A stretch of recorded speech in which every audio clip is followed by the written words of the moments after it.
Well, this is Tripod Sessions. I don't know if I'm there or if I'm not, but it's kind of chaotic out here. So there's a lot of snow. There's a lot going on. It's pretty crazy. Yeah, it's fun. This is living in New England, everyone. Oh, look, a giant deer. Could you believe it? No shit. Oh, good. It's windy now. Here goes the power. Oh yeah, we're in trouble. We're in danger now. We're in danger now, boys. Oh, great. This is fun. I was gonna open the podcast this way, but someone's late, so I'm going back inside. Have some hot cocoa. Hot cocoa. You know, with the marshmallows, a little cocoa. It's gonna be delicious. Tripod Session, bitch. Trap it.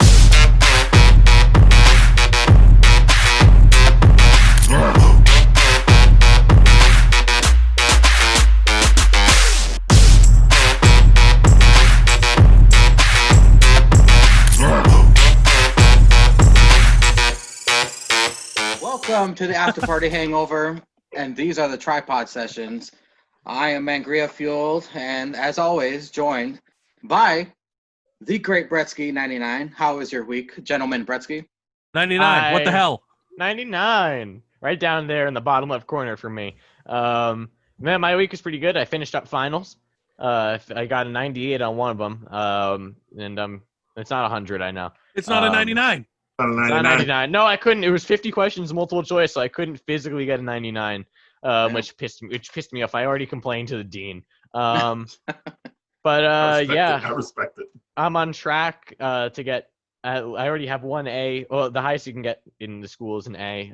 They don't do plus. So I already got 1A on lock for a final grade. I've got one that's probably an A, and I got two that are either going to be A's or A minuses. So I am doing pretty well. I'm pretty happy with that. With my GPA, it's getting up there. It's not great, but it's doing pretty well. I turned 19, so that's also a thing that happened, even though I really don't give a fuck about it. And yeah, 1 year closer to death. Let's go. Well, Bretsky, is the stress done for now? For the time being, you can finally kick back and relax? The stress? Well, no. Basically, what happens now is instead of me procrastinating studying by watching YouTube and then studying after, it's now me just fully procrastinating YouTube. So I still feel like I'm a piece of shit not doing anything, but now I don't have anything to combat that. So it's Well, happy birthday, buddy. We're happy for Thank you. you. Congratulations on your finals grades. Those are way better than I can do. I mean, that's why whenever I walk onto campus, they hand me a broom. But I digress. Julius _ Caesar is also joining us here. Caesar, how was your week, brother? Actually, week's been a little bit crazy. COVID cases have been ticking up in VA, so we had the shorter hours at work. So we had to figure that shit out. So usually I know my schedule like 2 weeks in advance. I now only know it for next week. And that didn't come out till today. And the new schedule starts tomorrow. So I literally didn't know when I was working until like 3 hours into my shift today for next week. I did have a question for you from last week. I just now remembered it because I'm an idiot. Black Friday, of course, last week was insane. Mangria. Also, African American Friday. That's callback last week. The second busiest day is the day after Christmas, right? Because people return shit. Yeah, that's when everybody returns shit right before the new year. Even Cyber Monday was crazy because everybody did online orders and then have to come pick them up, but they have to park carside. Yeah. So, like, customer service was fucking swamped with people who are like, yo, I ordered this for Cyber Monday. Where it is? Yeah, you and 18,000 other people, motherfucker. So you're gonna have to wait more than 5 minutes from when you ordered it 5 minutes ago. Like, you wait till you get your confirmation email that we have the thing, then you come fucking pick it up. Do you usually get a lot of overtime though during the holidays? Yeah. It's kind of like the one time a year, like they just don't give a shit about if you want to stay late or if you want to come in a little bit early. They don't even check your time clock. I could show up 3 hours late. They fucking wouldn't know. Hey, as long as you came in, right? They're like, oh, thank God. You came in, thank God. They're just like, oh, man, you came in. That's another body. Like, go over here. Go over there. Help that person. So that's how we're just running it right now, man. It's pretty crazy, pretty nuts. And then, the COVID cases are not helping the cause. Well, I remember doing this for Cesar's birthday, but now it was the great Bretsky's birthday just recently. That's me. I want us to say our favorite thing, our favorite memory, our favorite segment, our favorite show, whatever you got, your favorite thing or memory about the great Bretsky 99, since it was his birthday, in tribute. Oh, come here. Let me hear. Let me hear. Are you not going to introduce Jake first? No, I'm going to go to him next. Oh, okay. All right. Am I here? So my thing is a current thing. Is the making Zenka say the extra white people shit. Dinkers. It's mine too. Gee Willikers. That's actually pretty funny. That's always funny. Also shooting this with him, he has other great takes that I don't think about, that Mangria doesn't think about. It's always great to hear what a true wrestling fan, I guess I'm Mark in a way, because we all are Marks. You just call me a Mark? All right. Yeah, get out of here, loser. I didn't say AEW Mark. I just said an actual Mark. There's levels to this.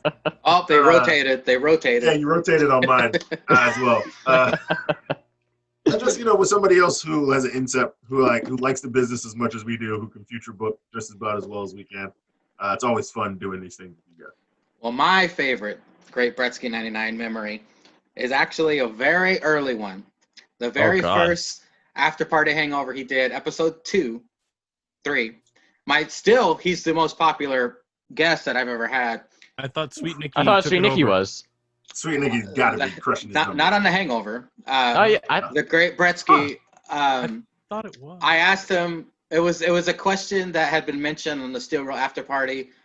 I asked him how he would book Crown Jewel, and I asked him, okay, what would you name Crown Jewel? And when he said Turban Warfare, I don't think I've laughed that hard ever on Can't say the that. podcast. Can't say that. Can't say that. Hey, I have a career now. it just the quick-wittedness from this young man. I knew from then on he would be the perfect guest and the perfect addition to the tripod, of course. Like Cesar says, he has incredible views and thoughts on wrestling. For such a young man, he's very wise in his years. But now, let us bring you to our special guest, returning yet again, ladies and gentlemen. Not just a special guest, a super duper special guest. That's what my mom tells me. Nice. He's even wearing a helmet. No, he is the #1 host according to Durka Durkistan. After Party Jake, how was your week, buddy? Average. There you go. That's the most Jake answer. It wasn't decent at best? Not even. I did nothing. Work was slow. I'm just ticking away. I'm just waiting for that Christmas vacation and that bonus, baby. Let's go. Okay, well. Straight from my father. Damn it. We said our favorite memories of the Great Bretsky. What is yours? Capturing him in my dungeon. There we go. Yeah, there it is. And #, living the gimmick. And #, the saddest day was when he escaped, and I'll never get him back. Bretsky, do you still have them shackle burns? You still got them shackle burns? Yeah. Oh man. I'll wake up every now and then, like flashbacks of cold sweat. That did come up on Ear Candy, by the way. Alrighty. Well, yeah. It didn't. Because I asked about it. Yeah. She was like, he has a sex dungeon? Oh my god. You bet. But I don't think we got to it much last week, so let's just get out of the way really quick. BTE was 16 minutes long. We didn't talk about it at all last week, other than just talking throughout. Let's go with Cesar. What was your? You didn't see it, huh? You read the? No, you watched it first. That was dark. I watched BTE because it was started with Orange Cassidy and Statlander, right? Like walking towards each other. No, that was last week's. Right. What was this week's? This week was Kazarian Proud Cutler. Proud and Powerful. Yeah. Ortiz ate the chips. Yeah, he ate that chip and he goes, "What? I ain't no bitch. I ain't no bitch." Yeah. Okay, yeah. Yeah. And then Trent and Silver threw the mustard packets. Mustard. Right?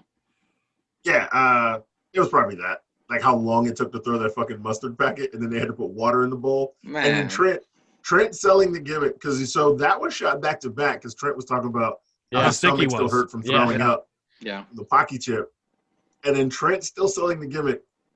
I don't want to be here. Like this Pocky chip was my idea, and I don't want to eat it. Now I don't want to throw mustard all day. And then fucking he actually Venmo'd that motherfucker $1,000 for actually making it in the bowl. Oh my god, that was great. That Jake- segment was probably great. Yeah.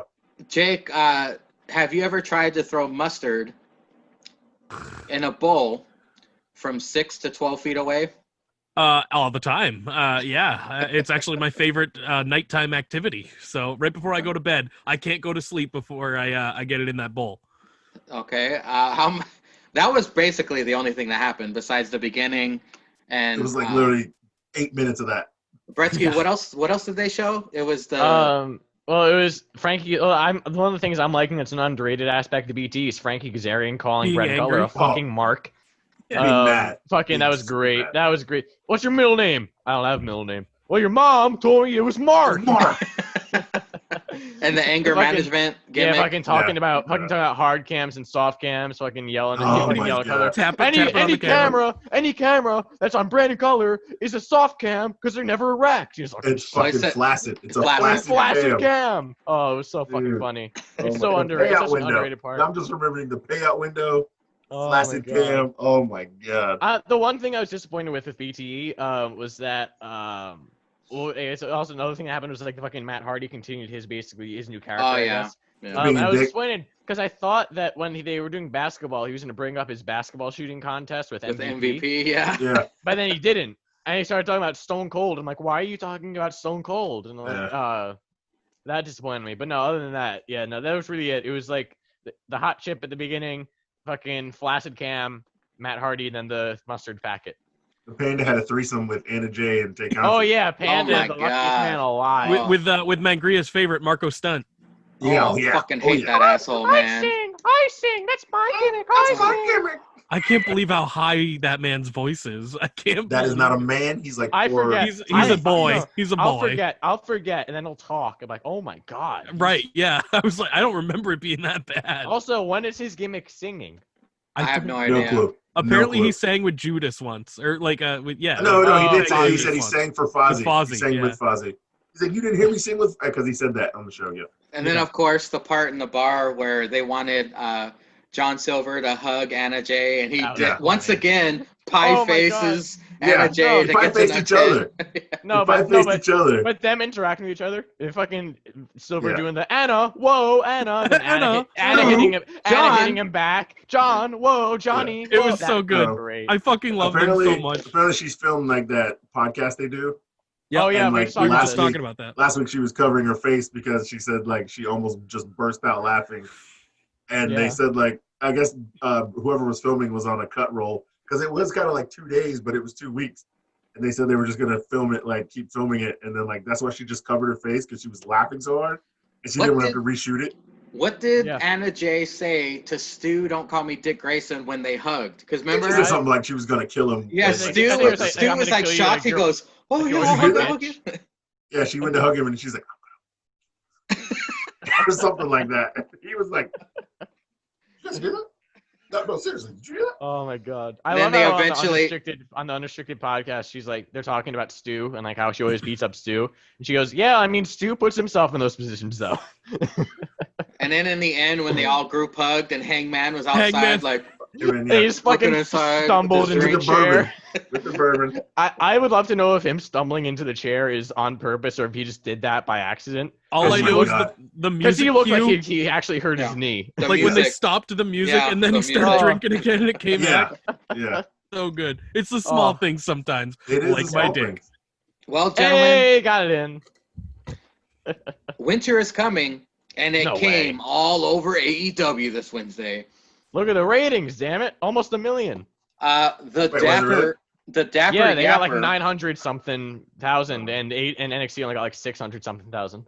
the Dapper Yapper introduces Dynamite, Diamond Ring Battle Royal. I was not aware that the last two people were gonna Me neither. face each other So me neither. next week. They didn't So, even explain that until the match started. but luckily, none of our fucking picks won anyway. Right. So I'm happy though. don't say it. Don't spoil it, Jake. I'm not saying anything. Don't Uh, spoil it. That's we a all saw review it. It was podcast. fake. It was fake predictions, but of course Jake wins. Did I MJF. really? I thought that's what you were gonna spoil. No. Oh, anyway, I mean, if we had to pick two people, I would have picked MJF as one, but I thought it Yeah. was one person would win. Right. Yeah. Yeah. So we all probably would have got a half a point. But yeah, go ahead, sorry. MJF started with a vid promo saying, "This isn't my ring, it's our ring," along with Wardlow and Sammy. Then we get Silver and Reynolds celebrating with Hangman when they eliminated Serpentico and Luther, kind of planting that seeds again, kind of planting them seeds There between was a lot of that. Hangman and the fucking Dark Order. Dark Order. Sean Spears did a AA to Matt Sydal out of the ring. Spears eliminated by Scorpio Sky. Tully then loads Spears' glove, who then punches Scorpio Sky, which gets him eliminated. Thanks to Matt Hardy and Mark Quinn, Silver and Reynolds were eliminated. The Dark Order saved Hangman from being eliminated, but Matt Hardy finishes the job. And the crowd booed, by the way. I thought that was funny. Miro takes out Matt Hardy, Mark Quinn, and Joey Janela, along with someone else. I didn't write it down, though. Miro and War Dog trade blows. Lee Johnson. Yep. Miro triple teamed by MJF, Sammy, and War Dog. He's eliminated. War Dog shoves Sammy and Jungle Boy off the top turnbuckle. They're eliminated. Orange Cassidy, Jake's favorite, was never War Dog? I thought eliminated. it was MJF. What? Wardlow and OC fight it out. Okay. Orange Cassidy eliminates War Dog. The best friends come out and celebrate. Got to give the people what they want. What they want. Miro then comes out pissed. He had to be held back by the refs. Penelope and Kip come out as well. Not very, doesn't really matter. But Cesar, what were the highlights for you at the kickoff match of Winter is Coming? A couple highlights from, only one real highlight from JR. John Silva, he hungry. Then he gets eliminated. Yeah. Now he can go eat. Yeah. I wrote that down as well. That was good. Apparently, so I wrote down, so Miro, supposed to be strong, throws out 4 people, and then gets held back by 4 refs. So he can beat up 4 wrestlers, but he can get held back by 4 referees. Seems about way, right. way smaller. They were holding onto his chest hair. Yeah. War Dog looked good. MJF had the Louis Vuitton trunks. Thought those were great. And those are the notes I wrote for the match. I didn't know it was going to be 2 people as well. Yeah. But I was like, all right, Orange Cassidy versus MJF. This should be a good match. I did think of Bretsky because he's always he doesn't like the new Orange. He's trying all the time. That's off the gimmick. And I was like, look at MJF. You're fighting for the world title about a month ago. Now you're in a regular ass match with Orange Cassidy for a diamond ring by the end of the year. How the mighty have fallen. The Great Bretsky in 99. What were your highlights from this kickoff match? Well, everything Cesar mentioned, and then obviously the continuation of the Hangman Dark Order story. They also made Silver and Reynolds look really good. They are a phenomenal tag team, so they made them look really good. They got some tag team shit out. Now onto my gripes with this match, because Cesar mentioned all the shit that I wanted to talk about. First off, I don't think Hangman should have been eliminated that early. I think they could have still done that story, but had him be like in the final 6. As opposed to just getting randomly eliminated midway through, because he is Hangman Adam Page. And the big gripe is Orange Cassidy. It's not like I dislike the Orange character now. It's just that I dislike the fact that he can still do the hands in the pockets thing and have people think, oh, he's not going to try. And then he just starts trying. But my big complaint is that it's kind of similar to what Cesar was saying about how Miro can throw out 4 wrestlers and get held back by 4 referees.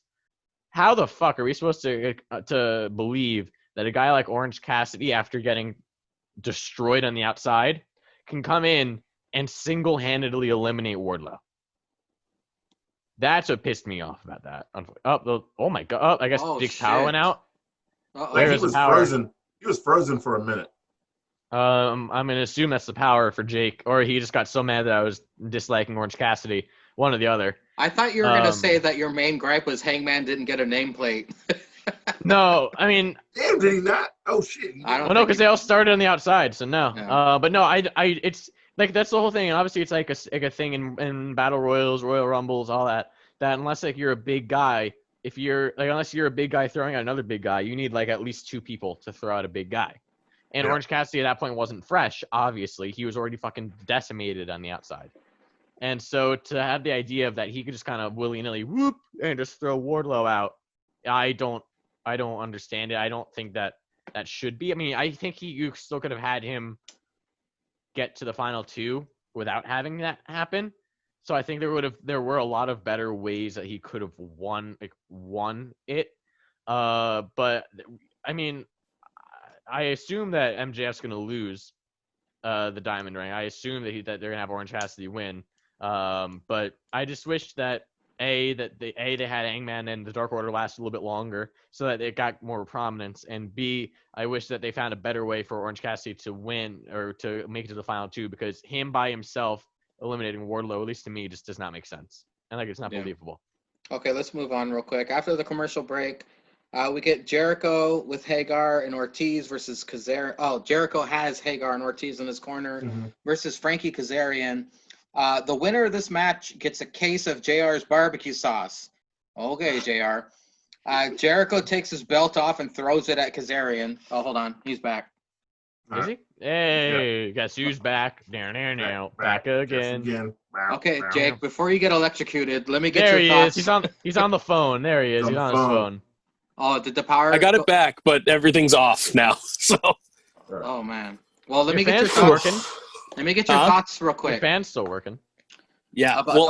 We're back. I mean, the power's back, but my computer turned off and everything. So it's got to reboot. Yeah. Okay. Yeah. And it could happen again. So.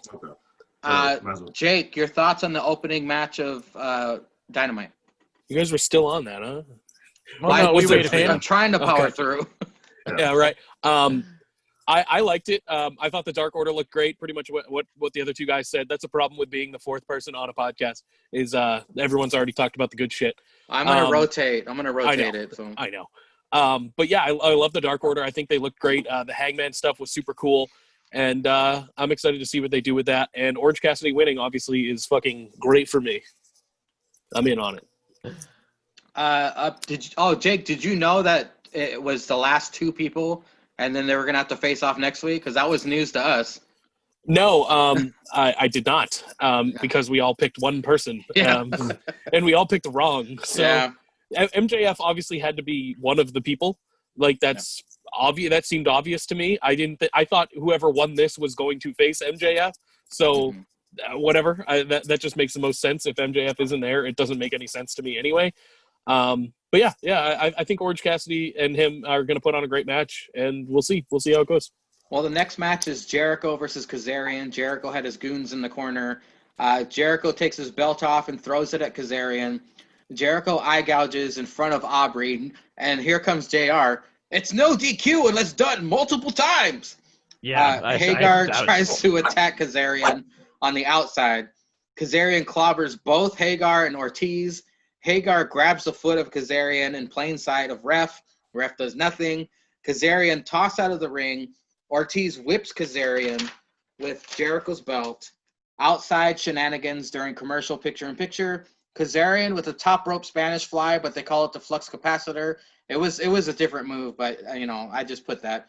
Kazarian puts Jericho into the walls. Ortiz struggles to restrain himself from attacking, and then we get MJF and Wardlow out. MJF has a fucking towel in hand. He's about to throw in the towel. Sammy stops him. Jericho wins with the Judas effect. Tony Schiavone, I think he said this 3 times. That snake in the grass. I wrote, where is Santana? I didn't see Santana anywhere. There's a scuffle between the inner circle, breaks out. Jericho gets a mic and says shit and bullshit. Will inner circle break up forever? You got 7 days to figure this out. Jake, what did you think about this match and what happened afterwards? The match was fine. You could definitely tell, and I'm not in a place to talk, but you can definitely tell that Jericho had a good Thanksgiving. He was looking good. Looking good, that Jericho. Nice dad bod Jericho for all of us. Does everything sound okay? Like, does this sound okay? Okay. Yeah. All right. So yeah, I enjoyed it overall. The inner circle thing, obviously, after the whole battle royal, there was going to be some dissension in the ranks, and it's starting to really, really crack. So it'll be fun to see what they do. I don't think they're going to break up, nor do I think they should, but it's also interesting if they do. So we'll see. Well, Bretsky, let me ask you real quick. Do you think this whole inner turmoil of the inner circle should happen this soon, or do you think they should make it, stretch it out? Because personally, I don't want to see the inner circle break up. But what are your thoughts on the match and what happened afterwards? Well, real quick before we move on, I just saw on Instagram. I want to give a quick shout out to Renee Paquette and John Moxley. They just found out they were having a girl. So congratulations to them once again on their pregnancy and all that fun stuff. I guess now John has more free time. That's true. No, I think they should break up. They're not break up, but like they should have this strife this early because obviously as wrestling fans we want we want a long-term story, but realistically in a real world situation, if you have a group of friends and you bring in all of a sudden these two dudes who like half the group doesn't like and half the group is like okay with, then you're not gonna wait like until there's a good story time to fight. You're gonna fight right away. So it makes sense logically that they would be fighting right away, like right off the bat. So I'm very intrigued to see where they go with this angle. I'm very intrigued to see what they do. But no, I thought this was a fine match. I mean, again, and this is a common theme throughout the night. I don't know. I think obviously this is mainly promoted as this huge card because of the world title match and because of something that happens later, right before the world title match. But the rest of this didn't really have they got the spotlight of it, but they didn't really have that big biggest dynamite of all time feel. Like Frankie Kazarian versus Chris Jericho could have happened on any dynamite ever, and it still would have been this fine. I wouldn't have judged it any harsher or any more leniently. I really like what Kazarian does with that springboard leg drop.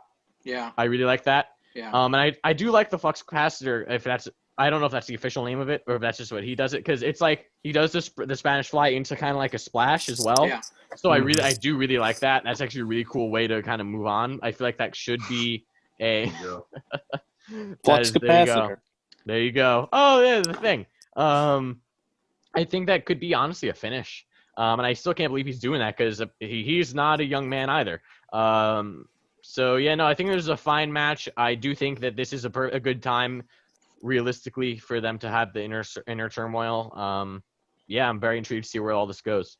Well, Cesar, I don't know if you remember Shelton Benjamin's old finish back in the way back in the SmackDown days, but he does that move. He does what he does. Frankie Kazarian does it off the top rope. But what were your thoughts? Yeah. What were your thoughts of this match and what happened afterwards? I definitely agree with Bretsky. That shit should be a finisher. I still remember seeing Kazarian and AJ Styles back in fucking TNA days when they were fighting for the X Division title. I'm like, God, the way he was moving in the ring, I was like, he fucking reminded me of AJ Styles now. How is this guy not a multi-time world champ in a fucking promotion with and they always say it between Jericho and Kazarian is 51 years of experience. Yeah. God damn, this is an old ass man wrestling in the ring, and this match is great. And then I'm like, wait, they're both that old. How come Kazarian looks good? Jericho's just fat piece of shit, and I know I'm a fat piece of shit. So you can suck my ass. But, oh man. Nah, man, between both of them, they're great. I like the fact how you could, in theory, the SCU guys could all split up and be great singles tag wrestlers, but they're the first ever tag team wrestlers, so they still get that credit. That's something great to give Kazarian on his resume. Definitely a Hall of Famer, no matter where he ends up. This guy should be fighting for the TNT title, if not the heavyweight title, if you still just need a guy to have a great match. I mean, that match he had with Jericho was good, but if he had a match with Kenny or fucking Mox or anybody, come on, you can't say it wouldn't be gold. Oh yeah, just a throwaway thing, he won't win, but little flavor of the month. You don't have Yeah. a new guy to promote up. I mean, you can't say that him or Scorpio Sky. You can't say that match wouldn't be gold. And give them some single shine, even though they are a great tag team together. But no, I thought this was a great match. Yeah, like you said, Jericho saying shit twice. I had to write that. I got my shit counter on the shit counter. Gotta have counter was with 2. Yeah, I don't like how they're trying to advance this breakup. I mean, I kind of future booked it with MJF over time. He would break it up and then maybe try to sway them to his side, which would leave, Jericho to have his free time. Because that's what he was going to do, but, COVID happened. He's a team player. He can't go on tour. so it would work that way. So yeah, I don't like the quickness of it, but it's kind of something we all expected. So I'm gonna roll with it and see what they do. Well, up next, we got a quick segment with Marvez and the Young Bucks. They're going to be facing TH2, Bretsky's favorite tag team, next week. If TH2 win, they get a title shot. Do you guys have anything to say about that besides Bretsky's size? TH2 or Everrise? Which one do you hate more? Ooh. Everrise. I hate Everrise. No, love Everrise. It's Everrise time, baby. Everrise rules. That made me laugh. It did. I hate all y'all. No, I got nothing to say. I like how the Bucks mentioned in terms of rankings. They both at the beginning of the promo they built up the rankings importance, and at the end they ruined them. Basically saying right at the beginning, TH2 does not have the ranking to face us for the titles, and then saying if you beat us, we will give you a title shot. Basically proving what we all know: rankings don't mean shit. Rankings do not matter. Well, right after this, I think Devon's sons, Max and Anthony, the Acclaimed, interrupt and start rapping and then when they're rapping, TH2 attack the Bucks, and then the Acclaimed shout "World Star." I thought that was pretty funny. I've never seen these people. Apparently they're very new. They're very new. They're on Dark. I will say they were on a segment of Dark, one of the 17 segments. I will say, there is a way with young guys. It works with some young guys. It works with some older guys. If it works a lot, this is a good way to kind of introduce someone. And this is why I wish they didn't have something like Dark, so they already had a record. If they came in with no record and were like, "Hey, yo, we're the Acclaim." Obviously, like the World Star stuff was like, "Oh, Jesus Christ!" Like that's like 2012. But like, it's a good way. It's a very good way of introducing a new tag team or a new star, a new anything. You just have some dudes you don't know attack someone and be like, "We're the Acclaimed," or interrupt a backstage interview. "We're the Acclaimed." So, I think this was a good way to introduce them to the world. Up next, Dr. Britt Baker, DMD, with Rebel Reba versus legit Layla Hirsch, the Russian Munchkin. There was a video promo Dr. Britt Baker did, and it was about Thunder Rosa. After the promo is over, you heard Tony say, "What a bitch." Layla was locked in an armbar. Britt, to get out of it, grabs a tooth. The good doctor dominates through the commercial break. Layla did a suicide tope to Rebel because Britt pulled her in the way. Layla repeated attempts at an armbar. However, the Doc wins with lockjaw, gloveless, by the way. Gloveless lockjaw. Thunder Unsanitary. All the COVID. Thunder Rosa attacks. They had another pull apart. Rebel attacks Thunder Rosa. Layla attacks Rebel. We'll mix it up a bit. Bretsky, what are your thoughts on this? Whoa, that's me. Wow. Mangria, I gotta say, as your kind of co-host, you are really mixing it up right now. So I appreciate it. Same thing with Kazarian and Jericho, but even to a higher degree. I cared a little bit about the Kazarian Jericho match because I knew it would be at least decent, and they had some kind of reason to have it because of the tag match. There was no reason for this to be a match, and they promoted this on this card. I don't know why. You could have just as easily had a segment of Dr. Britt Baker DMD. Apparently, she has this talk show on Dark. Bring that on now. Yeah. Put that on the waiting show. room or some shit. Yeah, the waiting room. Have her do that now and talk shit about Thunder Rosa. You had to do the same thing. And I think that would be more effective. I can't take Layla Hirsch seriously because she's very small. Because I just laugh. She's very small. Listen, I thought of Zenka the whole time. I always think of Zenka. Midget. No, but I know she could probably end my life. Oh yeah. But she could end my life, resuscitate me, and then kill me again. I might let her. And I'm very scared of her. I'm scared of her, but I can't. She's so small. She's very small. She's so tiny. She might be smaller than Marco Stunt. I don't know. Height-wise? They might be the same height, right? They might be the same height. Than Marco. She's bigger than Marco. She probably outweighs Marco by she's definitely outweighs She's Marco. Wider than Marco. Yeah, JR did mention her thick quads. Of course he did. But no, I mean, it was fine. She has good matches and she has good technical stuff, but I can't take her seriously, unfortunately. I feel bad, but no, I don't know why they're still having the break apart. This is my other kind of a gripe with this is that They did it last time, which they shouldn't have even done this to kick off a feud anyway, because this is usually what you use at the end of towards the pay-per-view match. Third match, yeah. And I don't think they should have done it again. But listen, I still don't know what the actual storyline is. Like, why are they fighting? I think that just the good doctor, Britt Baker DMD, doesn't think she belongs, but there's been no explanation. You know, like, what does Thunder Rosa think? You know, why doesn't she belong? You know, I wish this is what something like the waiting room could do. You don't need to have match and save that for dark. I think this would have been welcome on this show on Dynamite. But yeah, I mean, it was just a means to an end. Really, the show would have been fine without it. It was okay with it. So I gotta imagine after Jake rubbed one out to the Russian Munchkin, he doesn't have that many notes about this match. But Jake, what are your thoughts on this quick match? I got nothing. It was a flash in the pan. Like I who cares? I like Dr. Britt Baker. She's a great character. I have no opinion on Thunder Rosa. I have no opinion on the tiny Russian lady. Well, Cesar, pretty much where I'm at.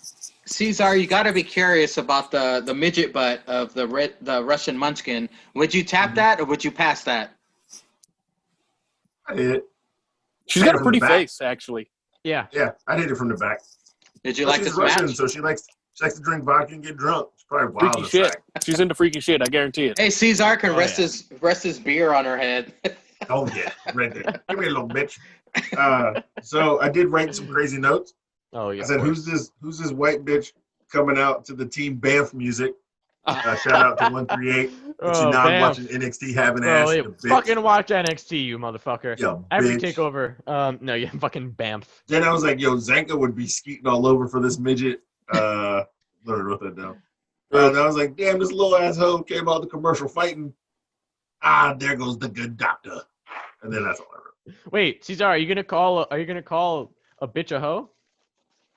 Yeah, because she foreign. I don't call American bitches. You know, I don't call them. I don't call no hoe no bitch. The American, but some Russian bitch. Yeah, that's some Russian bitch. Good. Up Okay, next, we had understandably. Darby Allin and Cody with Arn, the Waffle House menu as well. Oh yeah. Versus Ricky Starks and PHH, because I'm not saying that whole name, with Hobbs. Taz and the FTW belt, which for some reason Cage doesn't carry anymore. Ricky getting beat down in the start, but business really picked up when PHH was tagged in. Darby dismantled next. PHH overhead suplex by the ears to Darby. I thought that was pretty sweet. Cody hot tagged, hits the Cody cutter. Darby coffin drop to Ricky, pin for the win. I was actually really impressed with this coffin drop because it looked like he really slingshotted himself this time, whereas most of the times he just fucking falls off the rope or whatever. Yeah. But blah blah blah. Ricky's shoulders were clearly up for that fucking pin, by the way. Yeah. He pinned Ricky. Ricky's shoulders were like a mile off the fucking mat. They still won, I guess. PHH attacks Darby. Arn attacks, trying to help. I was like, oh, God, this is a lawsuit. Did Brian Cage come up? Hold on. No, eventually. Gets attacked as well. Dustin tries to help with his fucking half-painted face. Then Cage comes in and F5s Dustin and Cody.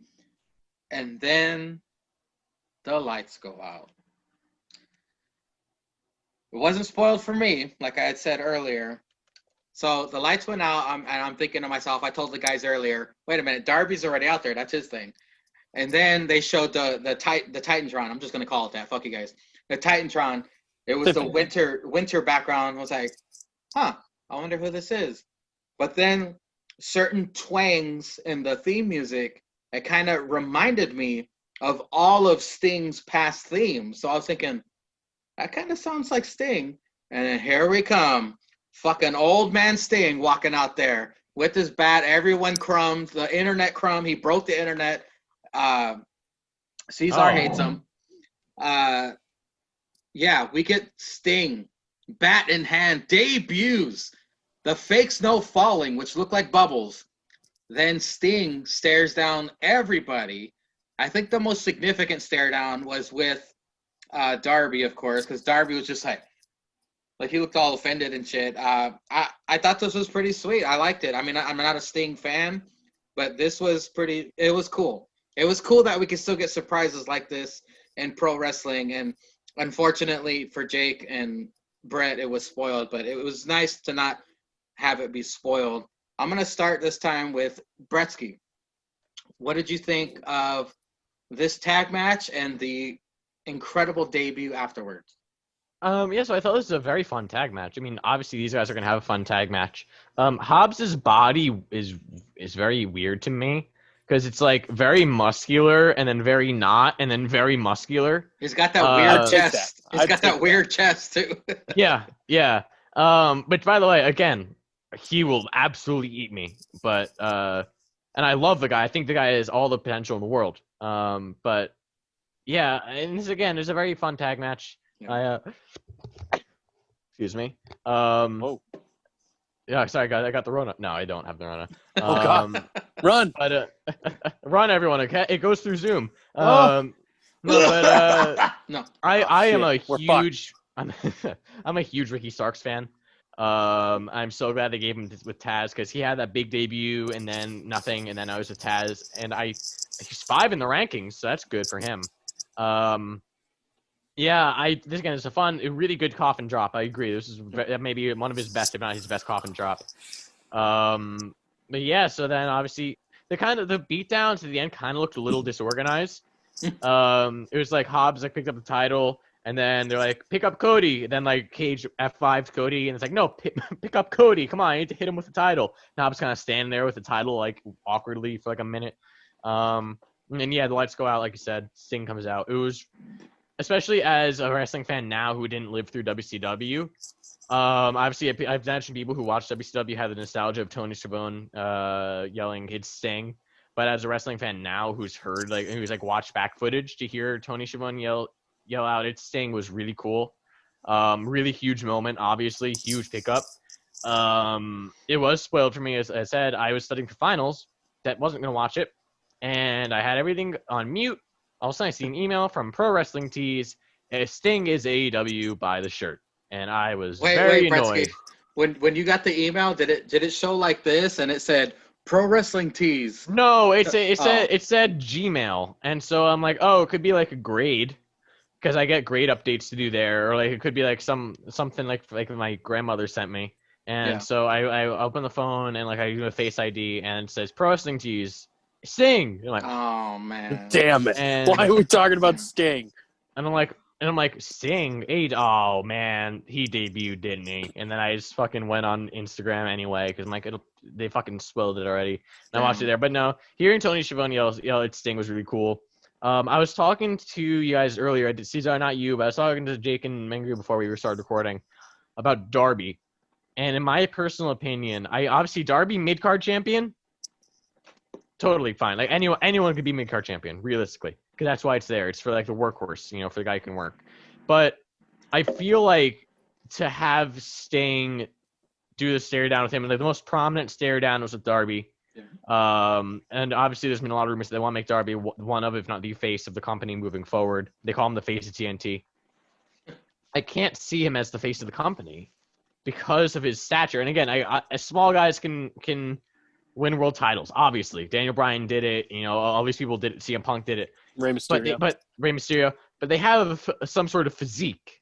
At least in my opinion. Like Darby, if Darby like had like some muscle definition. Again, I'm not one to talk. I don't have a lot of muscle definition on myself. But like as someone watching, if I'm supposed to suspension disbelief.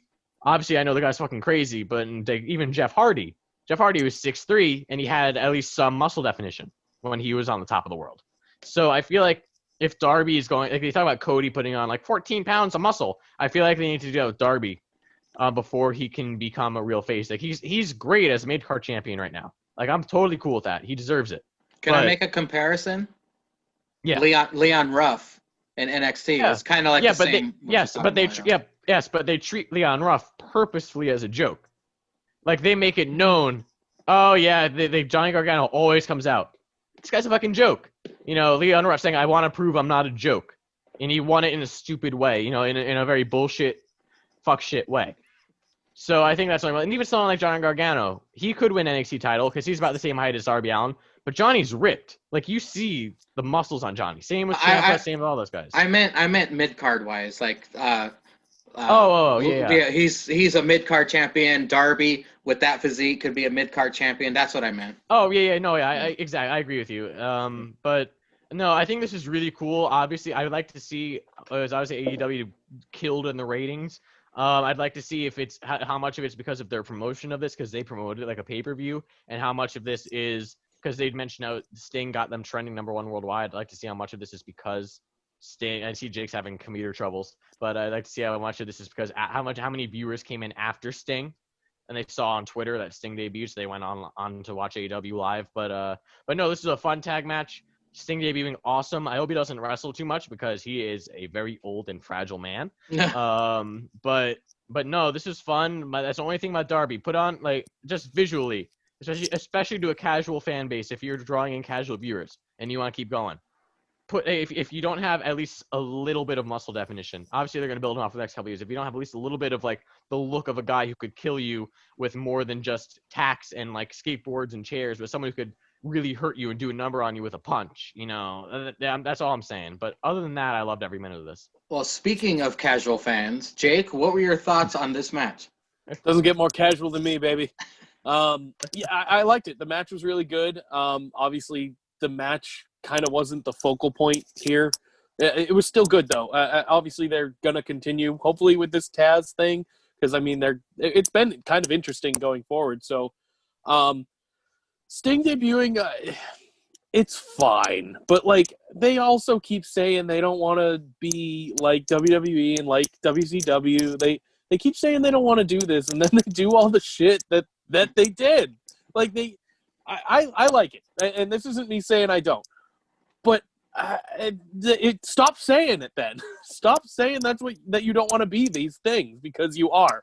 You're trying to be all these things, and that's my only gripe with that, really. Okay. I would also like to, before you move on, I'd like to request time after Cesar replies to talk about the aftermath of this with Triple H. I would like to request time.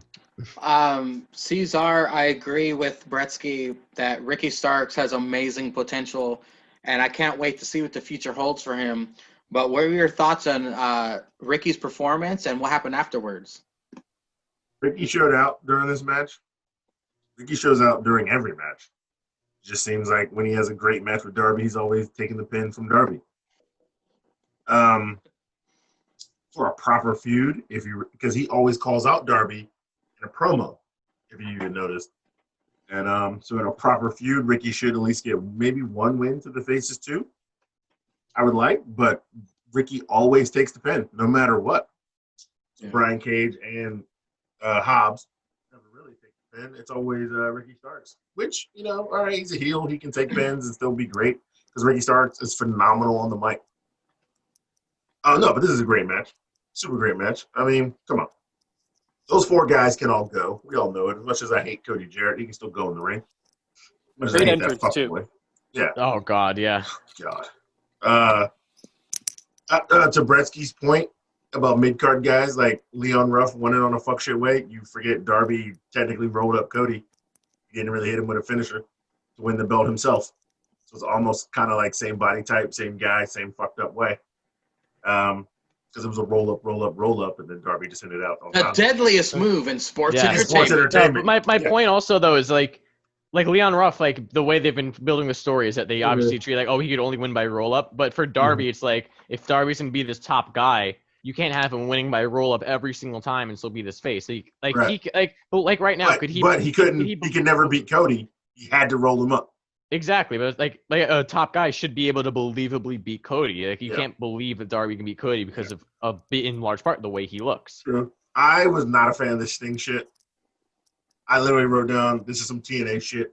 I put it in the chat, this is some fucking TNA shit. You did. It's like Jake said, you say you don't want to do these things because AEW is a show by wrestlers for wrestling fans. You're really doing what every wrestling promotion does. You're trying to get the hot wave of... Well, Cesar, let me stop you real quick. Do you know what I think they're doing? I think they're just capitalizing on the merchandise.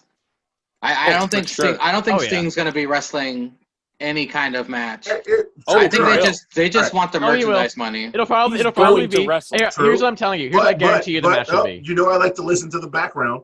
And 3 separate times, 2 by JR, 1 by fucking Shivani. Because remember they said, "Oh, you heard it here first. You didn't have to get that off the hotline like back in the day." Hey, Shivani, hey, Shivani. Sting signed for multi. Hey, you didn't say sassafras. Yeah, Son of a- 2 years. sassafras. Yeah. 2 years. They said Was it 2 Sting years? signed for No, multi-years multi-year. and multi-million they didn't dollars. even say So at least 2? 2 years. No, Yeah, he multi. said Oh I God. said multi, yeah. Multi-years Jesus. and multi-million dollars. JR said it twice. Skibone said it once in reference to JR. So he's gotta like probably wrestle at some. I don't know. I He's guarantee got you. to. I guarantee you the match will be Dustin, Cody, Darby, Sting versus Taz, Hobbs, Starks, Oh, and yeah, Cage. you know what? Yeah. The first one, yeah. And that'll Yep. probably happen at the Sting pay-per-view. throws one punch, Taz throws one punch, they Punch, tag yeah. out, that's it. Yep, Yeah. yep. Taz puts Cody in a Taz mission near the end. Yeah. And then Cody reverses it with the roll up. Like he has Yeah. Taz pinned on the mat and then he gets We- pinned oh, so yeah. Taz is out. Yeah. We Like will some get Becky Darby Lynch. Allin versus Sting. Yeah. And We of will course get it that seemed match. like Yeah. Sting was trying to pass it on to Darby. Like Sting paints the face, Darby paints the face. They're both weird guys. They hang out in the top of the rafters. Well, by I did themselves. get uncomfortable when they made out, so I see what Dude, you're like, saying. I was like, yo, what's this bitch Bennett porn? I didn't picture this on cable. I felt like it's kind of going to be like a Sting trying to. I thought he was going to just pass Darby the bat to be Yeah, like some that kind would've of been fuck cool. shit like that. But then they kept talking about like multi-year. I was like, wait, did that Rob break this nigga's neck? He can't wrestle. Like, what is he, Edge now? Everybody got the few shit. Let me break my neck and few some shit. Crackers out here, wrestling at 50 with broken fucking necks. He's like 60. Kurt Angle said, broken freaking neck. Take fucking 50 pills a day. I thought this was some TNA shit, some flavor of the month. TNA even laughed at this when they were doing it because they called it "Who's the Flavor of the Month." They would bring in these old legends to get a hype and a buzz. And I really thought this was what it was. I was like, oh, they starting flavor. I was like, is that how we're doing year 2? Is that how we're starting off year 2? Flavor of the month. Said you would never do this, but you're going to do this. So for me, as a person who watched Sting have a great career and even have even a semi-after career with TNA, I'm good. I'm fine with Sting. Oh, it's been 18 years since he's appeared on TNT. Nigga, I know. I seen it. I was there. Okay, hold on, Cesar. I saw him come to Norfolk. So, Bretsky, go ahead with you requested time. Go for it. Oh no, I realized after that's actually for later, so I'll request time at the end of AEW, because it's about them working with TNA, and it pissed me the fuck off. Not them working with TNA, but online people.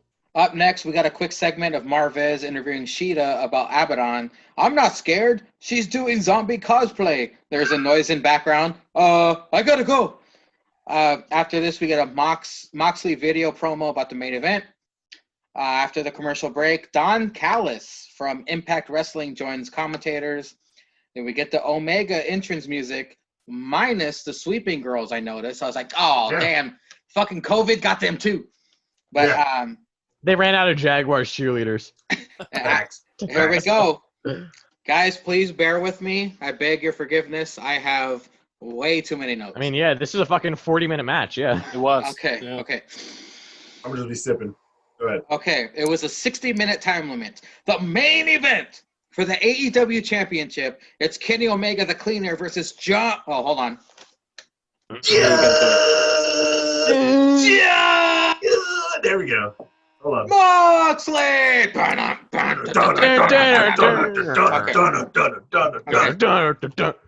Mox absorbs Kenny's chops, goes nose to nose with Kenny afterwards. Mox clearly stronger of the two, but Kenny's speed is his best strategy. Great with counters, but Mox always seems to get the upper hand. They start fighting on the outside of the ring. It's Moxley's playground, by the way. During commercial picture-in-picture, Mox beats Kenny up into the stands, uses a chair. Ref just flails hands. Mox makes Kenny taste that ring post. Kenny starts on Mox's left leg. He dragon screwed him on the second rope. Don't smell it. The Carturo Crusher, which is Kenny's famouser. Oh yeah. On the bottom of the screen, they had AEW Dark results. I noticed Red Velvet finally got a fucking win against somebody named Frost. Frost. Did Why wasn't Don he on Winter is Coming? did Don Callis bring anything to the commentary? By the way, that's what I put. Well, they rarely threw it to him, and then when they threw it to him, JR would cut He him talked off. about Kenny. Yeah, All he I talked about was understand. Kenny. I understand why. Yeah. Mox then tries submissions during the commercial picture-in-picture, an STF into a crossface. Mox hits the paradigm shift, does not go for the cover. He gets chairs, he starts throwing them in the ring. He sets up the chairs, they both sit down, and they just start fucking slapping each other and then punching each other. That was a mistake. Kenny with the V-trigger and Snapdragon suplex. Mox with the King Kong lariat, they said. Second paradigm shift. Kenny kicks out at 2.5. I even yelled it when it happened on TV. Mox attempts. Mangry, his wife's sleeping. All of a sudden, she hears from the other 2.5. 2.5. 2.5. Talking about my dick. She's like, shut up, 10 cunts, you bitch.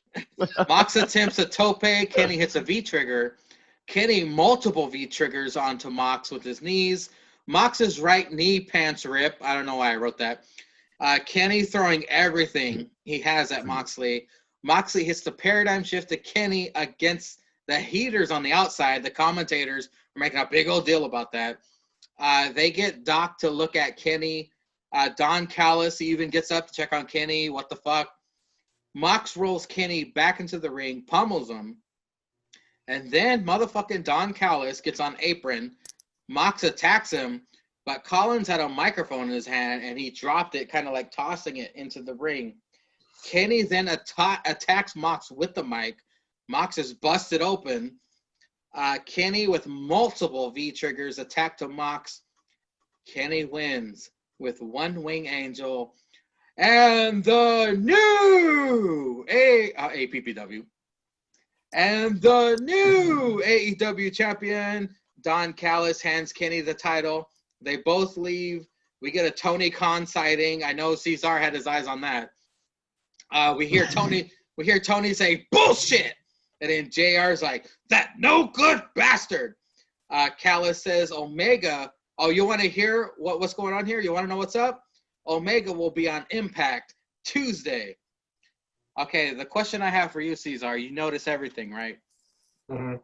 As it was going off the air, Eddie Kingston grabbed the commentator's mic and says he wants who?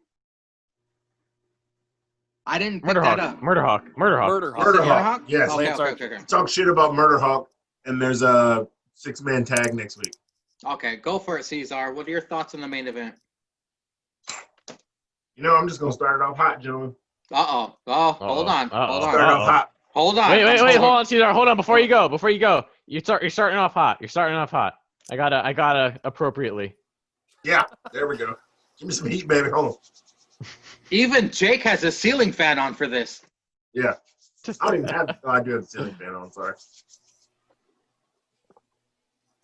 The shit ending counter is at Booker T level. It's at 5. 5 times. At 5 times. Do a spin-a-rooney, Cesar. Oh my God, please. The Caesar-rooney.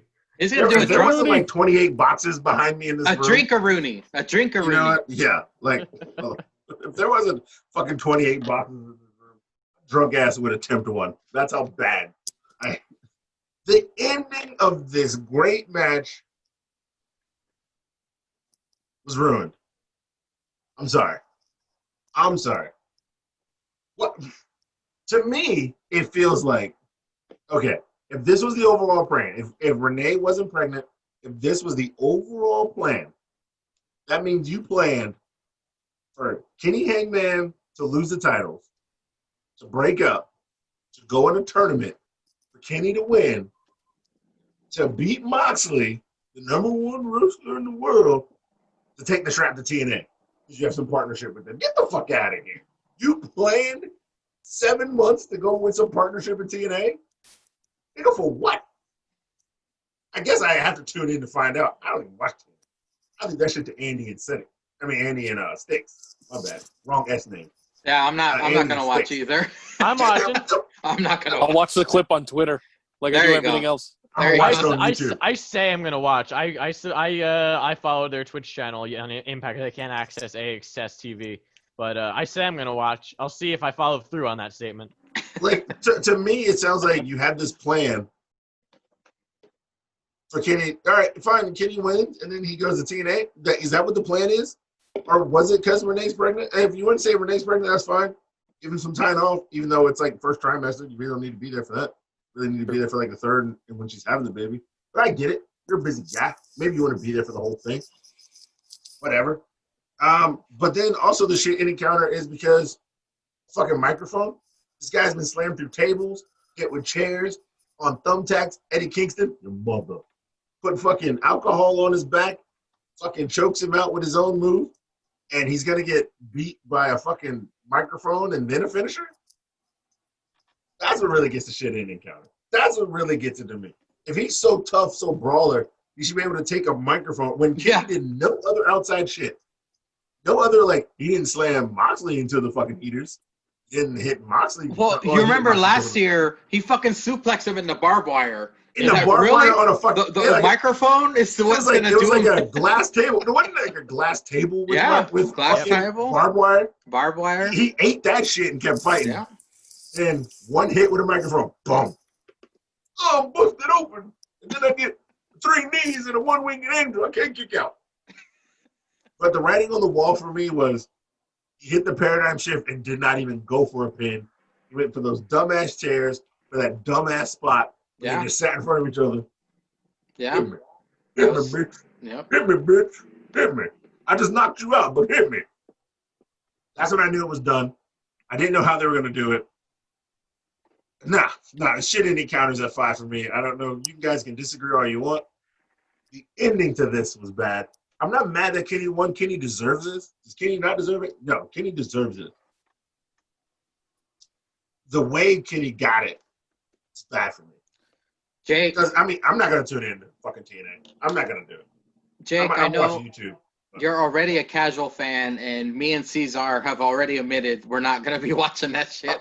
But are you going to tune in to what's going to happen on Tuesday? Tuesday on AXS. Yeah. I've said many times I don't know if I never even get that. Like I don't even know. I don't get it I either. don't even know if I get that channel. I do get access, and I still don't watch TNA. They are. I like how they had to know because they're on AXS. So like, oh, we're also on Twitch. Don't worry. That is important. Oh, sorry. And I would say when he hit Kenny in the fucking heaters, fucking 8 referees come out. Yeah, that was Kenny's eye. That and was the doctor, and a lot of hyperbole. It was like 7 minutes of pause, and Moxley's just in the ring walking around. Kenny hurt, motherfucker. Then he goes outside and throws him in after he's like slept for 7 minutes. Look at his eye. Like, all right, we know, Cesar. We know you're heated. We know you're heated. See what I did there, Bretsky? Okay. Jake, what were your 2 cents on this match? The match was fantastic. I mean, Cesar said it best already, pretty much. The match was great, and it was ruined by a shit ending. Why does John, like you said, why does John Moxley get taken out by a microphone of all things when he's been put through tables, thumbtacks, fucking everything? Rubbing alcohol. He's a deathmatch guy. A deathmatch guy shouldn't be fucking taken out by a microphone ever. That's unbelievable. At least fucking hit him in the head with a hammer or some shit. Like, what the fuck? Triple H style. Sure, fuck it, anything. It could even be a fucking ball peen. I don't give a shit. Just fucking not a microphone. That's so dumb. Oh my god, it was ridiculous. Like anything else, I don't know. It was bad. It was not good. But the match was fucking phenomenal. So I half forgive it. And Kenny did win, which is what I wanted. So I don't know, man. I prepared. I brought Kenny. I brought Kenny with me. I brought Kenny with me. I'm prepared for every situation. Well, Bretsky, what they didn't show was Tully. He loaded the mic. He put some steel in it. The loaded lucha mask.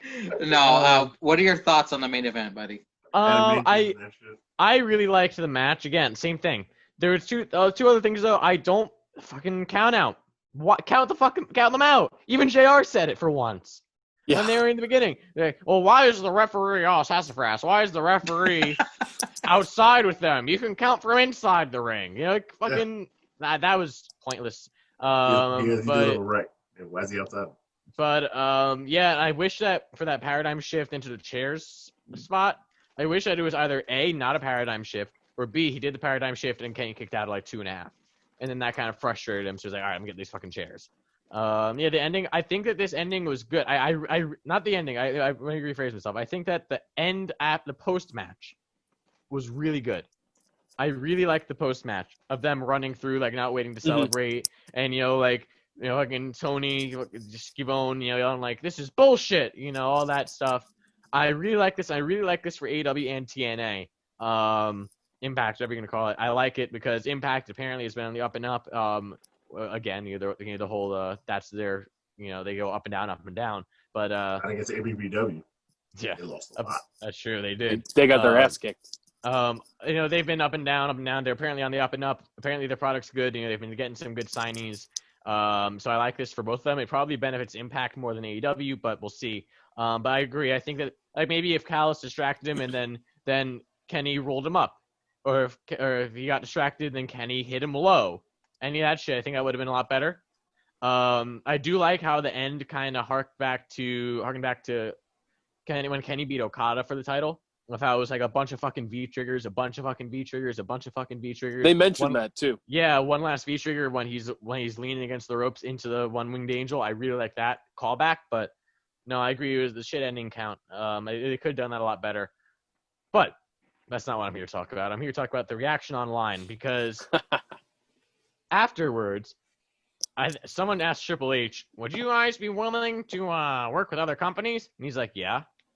If it's beneficial to us, yeah. They're only saying that because AEW is working with Impact now. Excuse me. Excuse me. They're only doing this because AEW is working with Impact. This is only because that you all know that Vince would never allow them to work with other companies. First off, you're fucking stupid. If I go on the WWE Network right now and I want to watch something, I don't know what I want to watch. I scroll down like once, I see the best of Timothy Thatcher in Progress Wrestling, the best of NXT in Progress, the best of fucking WXW. Yeah, Evolve too. Yeah, Evolve. That's the WWE in Evolve. And then you look back even, NXT, even though fucking, he was, Jushin Liger was a free agent at the time. Fucking Jushin Liger versus Tyler Breeze. Remember that from a couple years ago? I actually watched that pay-per-view when I was yelling at 138 when we were texting late night in the chat. I actually put that pay-per-view on and watched that fuck shit. If Jushin Liger came over, they mentioned all the time that Nakamura is a former IWGP champion, that Lesnar is a former IWGP champion, Styles, former IWGP champion. All the way even back in the day, they did shit with AAA, and they had the fucking Luchadors come in the Royal Rumble. They've had the fucking super shows with NJPW and AJPW. Well, Bresky, did you tangle with them? Did you tangle with the Marks? I didn't tangle with them. I'll check. I can check for you, but I did leave a comment. You guys are fucking stupid on one of them. Because it was just that's the time. That's the time you gotta send screenshots to the chat. Yeah. So I'll instantly go to Twitter on that page, and we can all fucking just murder these guys. But it was on the Bleacher Report Wrestling one. I think I posted it, but no, obviously Triple H was only asked the question because of what happened.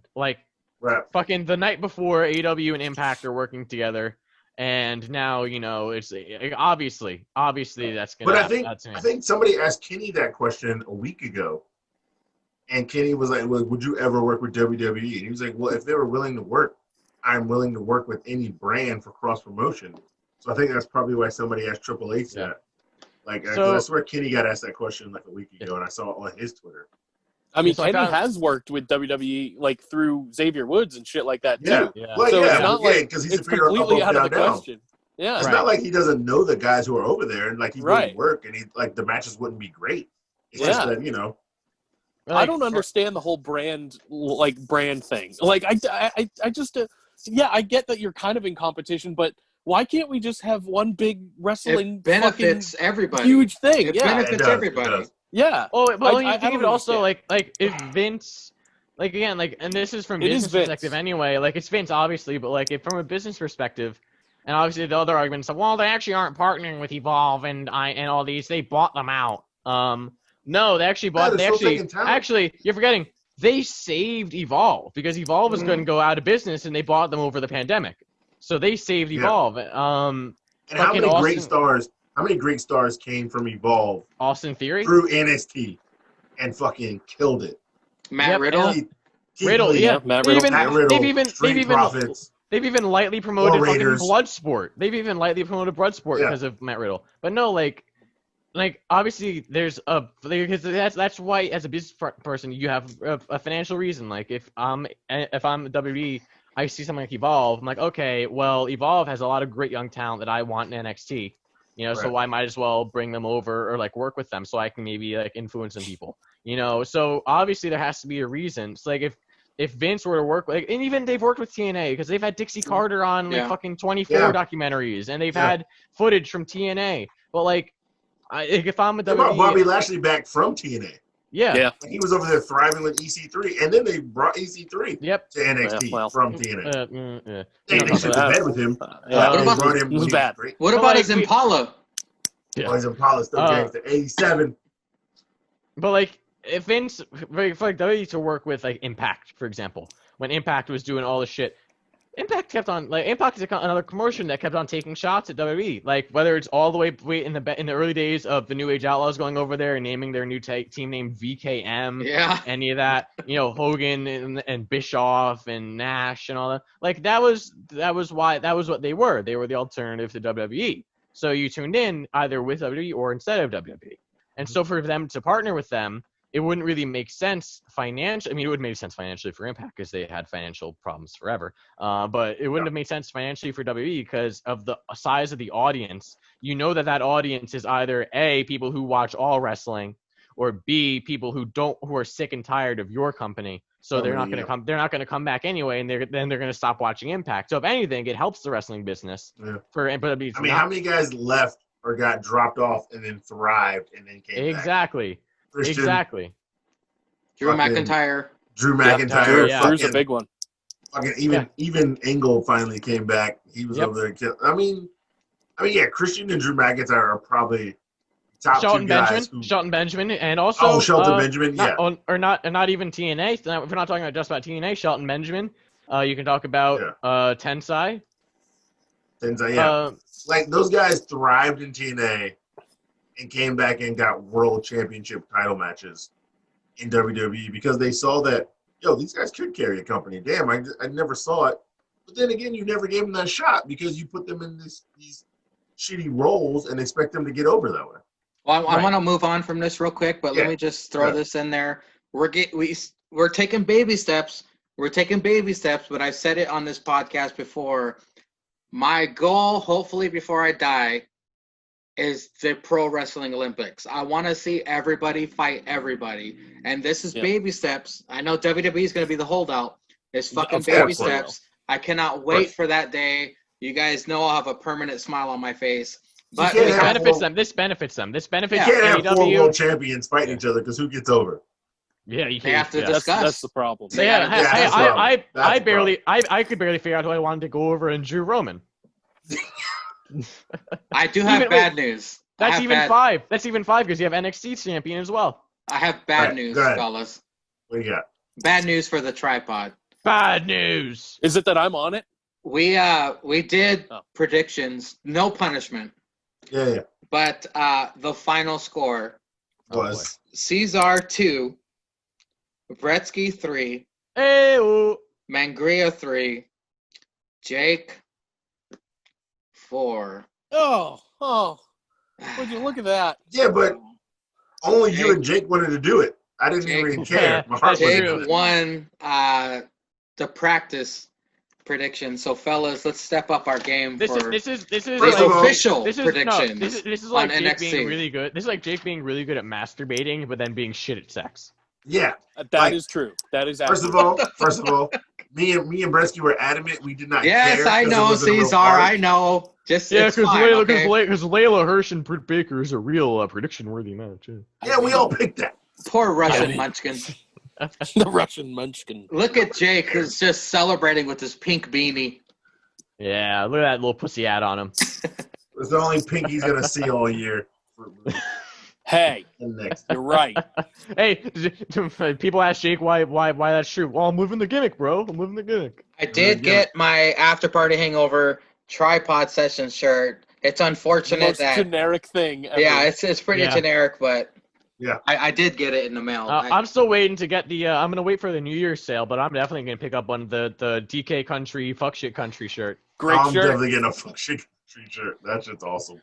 All right. I I would was- take credit. That's I all was Bretsky. I was so happy with that's a quick side note when Jake sent me that logo.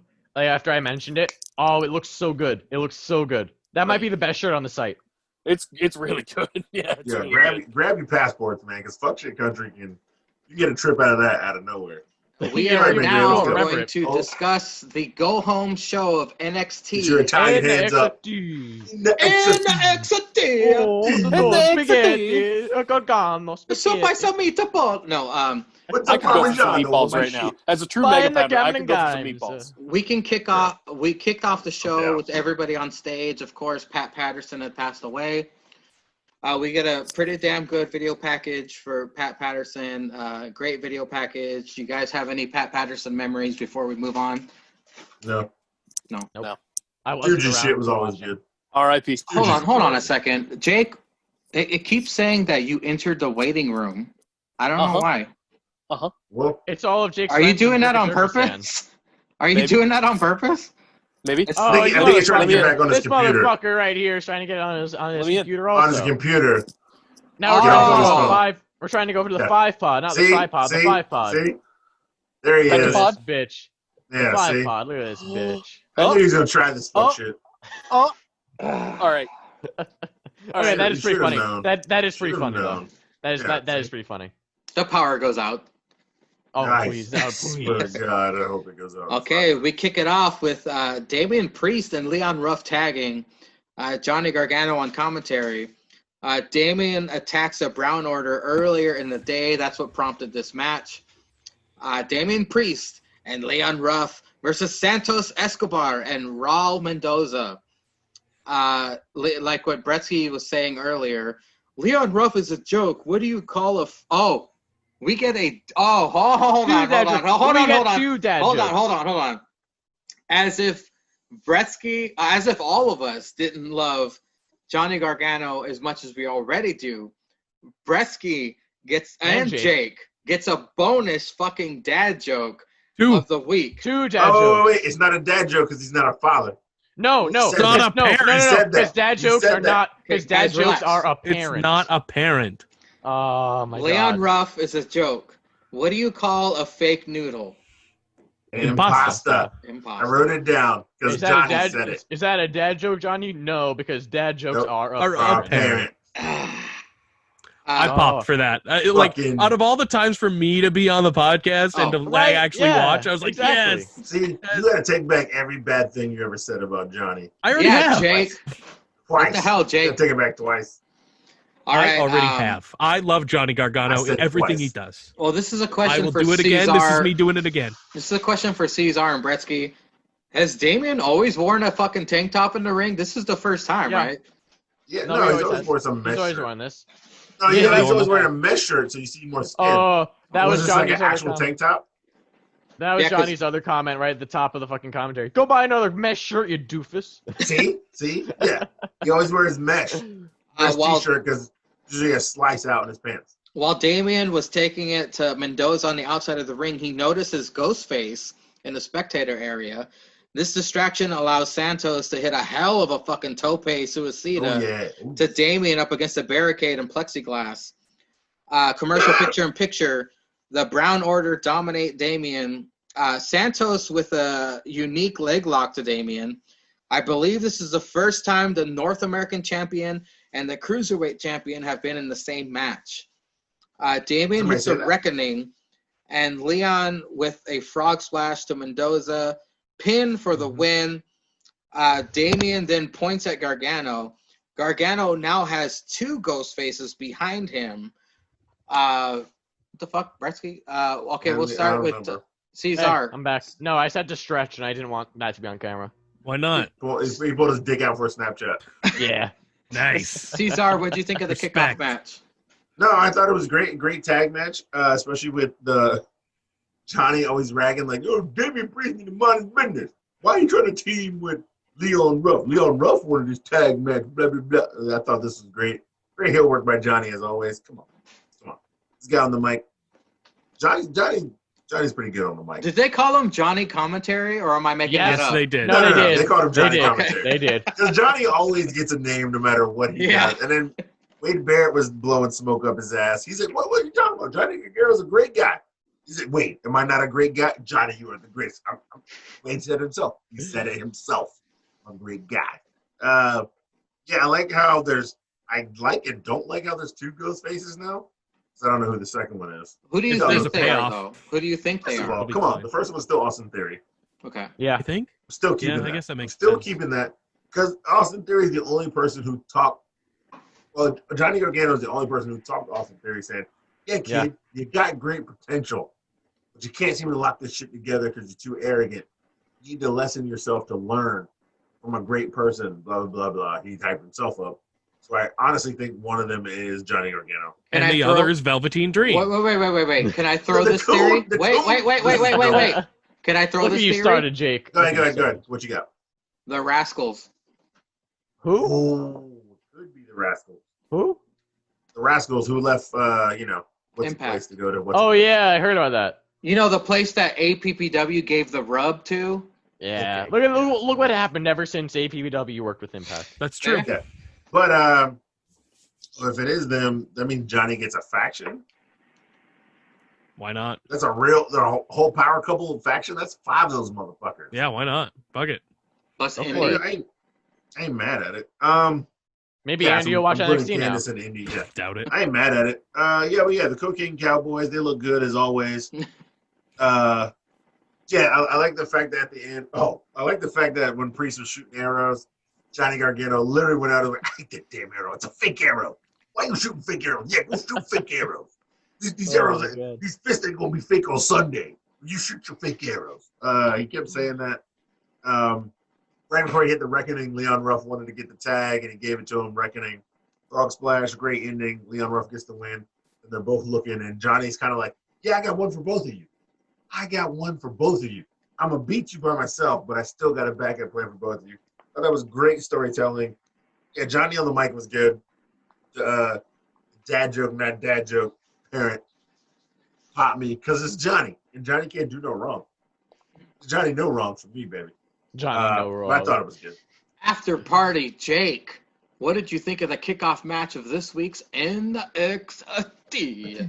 The match itself was fine. The match itself I enjoyed, but I mean Johnny on commentary was the highlight of this whole thing. It was absolute gold. I want that every single week, pretty much, and especially if he's telling dad jokes every week, then I'm in. I'm in on all that shit. And the Ghostface is going to be like Cesar said. Now that there's 2 for sure, Velveteen Dream is one of them. 100%. No, he isn't. The Coon, 100%. The Coon follows nobody. See, Jay, you don't watch Former enough North NXT. American championship. No. Former North American You don't champion watch right enough there. NXT to know that the Coon is heel now, and he doesn't follow anybody. He had a chance to team with the God of Goats to be the greatest tag team ever. That's They're true. black That and would be white. fun. They could But walk to the then ring he with had some Ebony and pedo Ivory. shit going on. That's true. He They had to could go away for a have little walked to the ring to Ebony and Ivory. They're in great GOAT status because the Dream never shuts the hell up, and Dexter Loomis doesn't talk. Because you saw the War Games clip where he was just like, It was great. I'm just saying. All right. the best tag team. Let's get Jake's opinion out there, He Jake. ain't no Oh, scary man. face. The Coon what? follows nobody. He's the Coon. I'm done. That was it. The Great Bretsky, 99. What did you think of the kickoff show? Kickoff match. A kickoff show. First off, we all know titles don't change hands on kickoff shows. True. But He's no, right. it's the kickoff match. I like. Yeah, I mean Johnny on commentary was fucking amazing, as always, and Barrett's blowing smoke up his ass was equally amazing. There goes Jake again. He's probably gonna get some fucking pop or something. Yeah,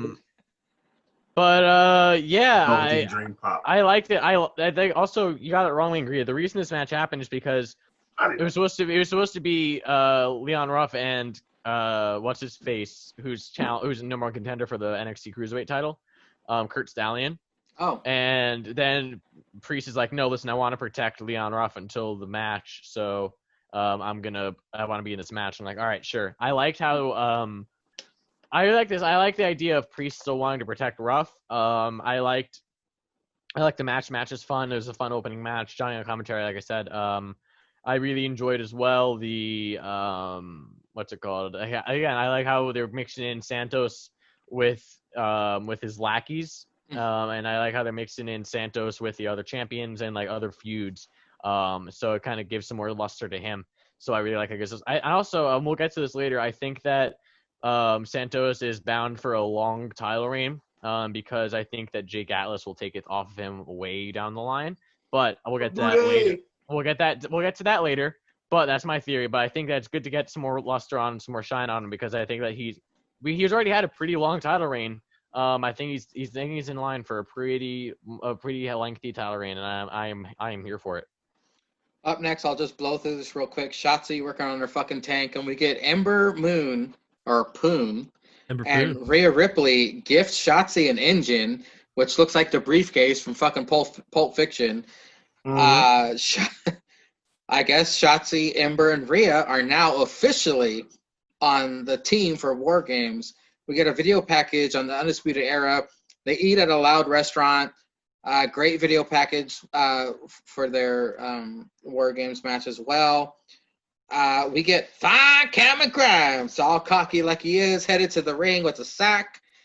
Gentlemen, do you have anything to say about these quick 3 segments? These bitches are all gonna ride out on a tank on Sunday. It's gonna be sweet. It's gonna be sweet. Those 4 bitches. Who's gonna be riding the fucking cannon? Well, Shotzi. Oh, Shotzi. No, Shotzi's driving. Oh, that's what you're you right. meant. Fair enough. Okay. EO then. EO. Io's gonna be riding the cannon, not Yeah. Rhea. Oh yeah. EO can ride my cannon. You know. No, I'm saying. You know what I'm saying. Mrs. Mangria. We need to start talking about Tay Conti. Tay Conti. Tony Storm. What do you? What? Oh yeah, he's got headphones now. She can't hear. Hold it. They're Wow. talking about you. We're talking. Hi, Mrs. Hi, Miss Mangria. Mangria. Hi, Miss Mangria. Your husband's Apparently, talking I about echo, so I have to use earbuds. Yeah, we had to now do the for headphones echo. because of the echo. Mangria said dirty words, so we were I making fun of believe it. it. He said horrible things. Mangria He's pretty loud.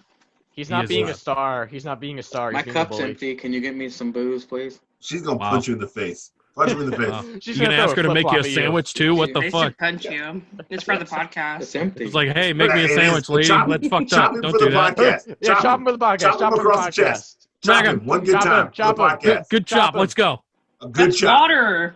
Chop version 2. Chop him. Chop him. Fake drunk? No. Her chop Didn't would get be a more chop. believable. I would believe more that Mangria would be in more pain from her chop than Darby Allin's. No, but Do we have anything to say about this, or can I move on? Move on. There you go. I said what I had to say. I thought it was funny how they had subtitles for the Undisputed Era segment when they weren't in the loud restaurant, but then they didn't when they were. So I thought it was funny. Yeah. After the commercial break, Kinsey interviews Candace with her team behind her. Straight Sonya, Dakota, Tony, Indy, and a neck brace still from the fucking eclipse from last week. You know, Sell that eclipse. still got a bullet. Then we get the denture, or the former denture. You know what, Bretsky?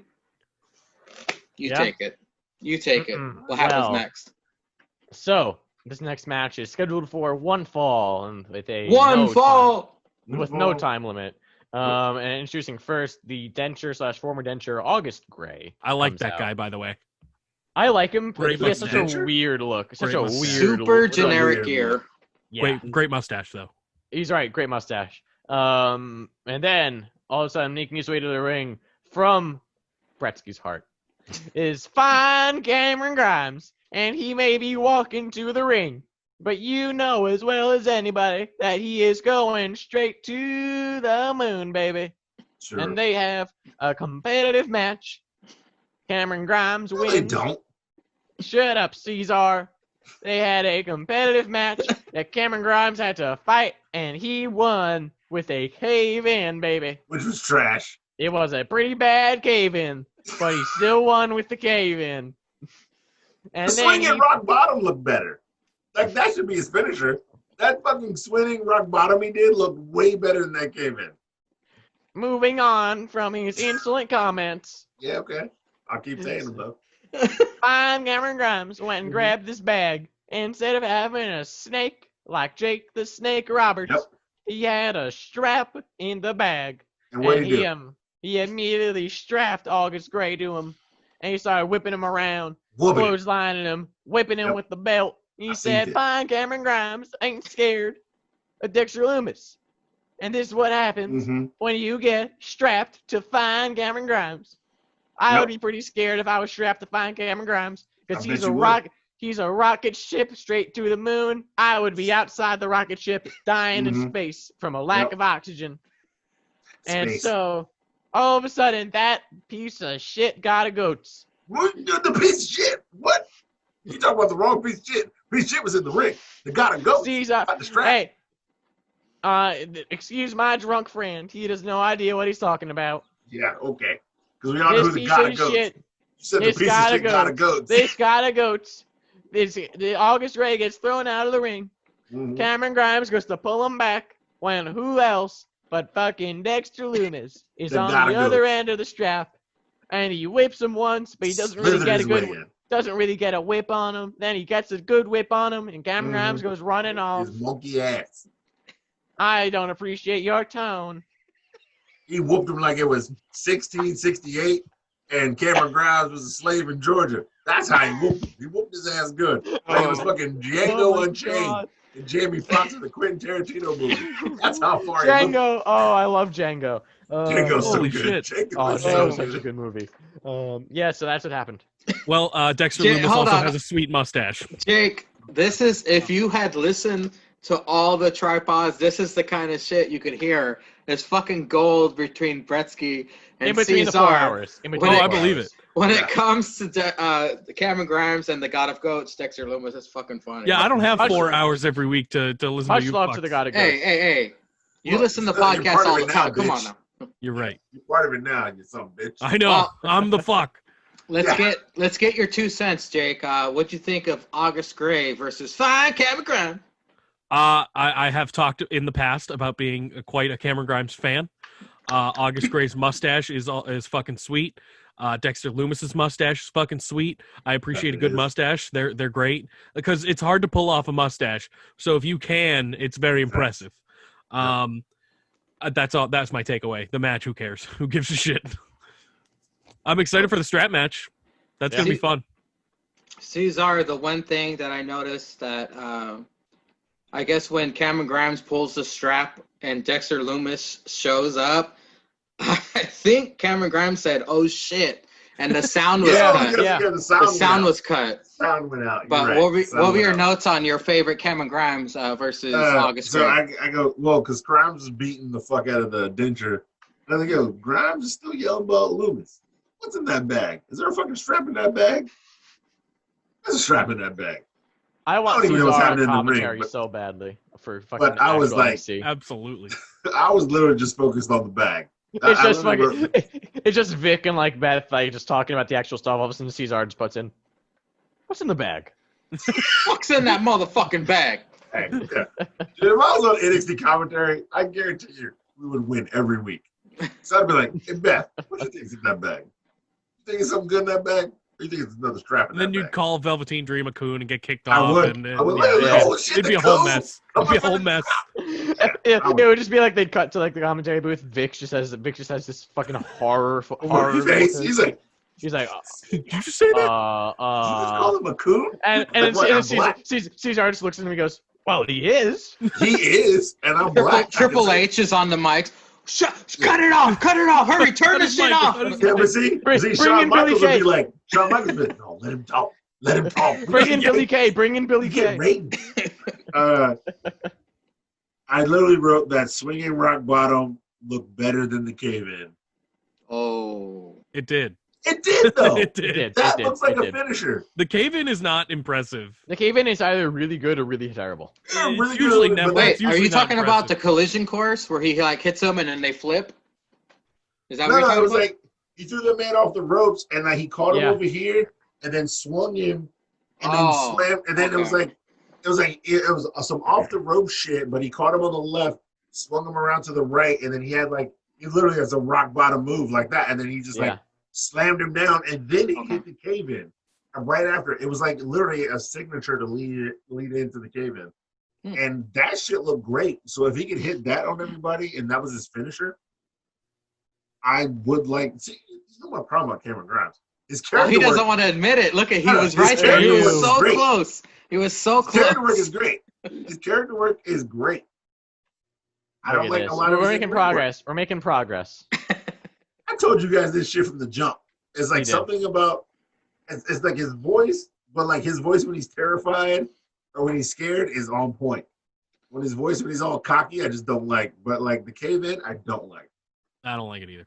I'm gonna skip this. I'm gonna just run right through this part because I don't There you really go. give a shit. Don't run, about it. Mangria. You might trip. Oh, but that Lumen gotta go down that. After the commercial break, we got Jake Atlas to Mouth versus Tony Nese. After Cameron Grimes destroyed Jake last week, I didn't really care about this match. They even cut to Pat and the Maca friends showing up in the yellow Hummer. Yep. Atlas wins with his LBG DDT. Kinsey interviews That's really him. what he calls it? No, I just Okay, respect. all right. I don't really care about the Kinsey interviews him, whatever. LBG DDT. Wait, I got notes on this. That shit's gold. LBG, that is funny. Is it worth It sounded about? real. It sounded real. Is it worth mentioning, Bretsky? Yeah. Okay, go for it. Because this goes back to what I was saying earlier. I think that they're going to build up Jake Atlas. Because obviously he has all the in-ring talent in the world. I think they're going to build him up because the whole point of this promo was saying, listen, I failed. I'm inexperienced. I'm young, but I got to get these wins back. I beat a former cruiserweight champion. I want to get back on track. I'm going to build myself back up from the ground up. And I think they want to use him because he could be a very good babyface for them because of his story and like the hardship and being gay because he is actually gay. I believe at least. I think he has the pride flags in his bios. Yeah. For everyone. He's at least we're for everyone. He's at least part of the community, the LGBT community. But that's what I'm saying because like they have Santos in these spots. They have Santos fighting guys like Kurt Stallion, which by the way I like same kind of cross promotion with 205 Live. But I think that the plan is for Jake Atlas to be the one to dethrone Santos Escobar, but like way down the line. I think they're gonna have him build himself back up to try to prove to himself and to everyone else that he can do it, and then he eventually does it in this feel good moment, hopefully with fans. But I think that he will do this in the feel good moment, maybe like a couple of months down the line. After the commercial break, the Kings of NXT or For the Brand, Pat and company come in ring. They pay tribute to Pat Patterson. I thought that was very classy and respectful. Then turns on a dime, shitting on Undisputed Era. Pat then hypes Thanksgiving turkey, basted Pete Dunne, hypes the ones and twos, hypes up the match. It's great to be great. It must suck to suck. Gentlemen, any thoughts on this segment? I mean, Pat's just excellent. Pat's going to be excellent every time he comes on our televisions. That's just how he is. He's a great talker. He's a fucking performer. And, it's for the brand, man. For the brand. For the brand. I would also like to say that Pat McAfee, if you want to talk about crossover appeal, which is what they're doing with Pat, first off, kudos to Pat for getting there every week. But my good friend Ben will be watching. Responded to you bitch. Oh, boy. Yeah. Sorry. Fucking jeez. To the point. No, but yeah, my good friend Ben, who is not really a wrestling fan, but is a big Pat McAfee fan, has been always asking me about how Pat does on NXT. He will be watching War Games as well.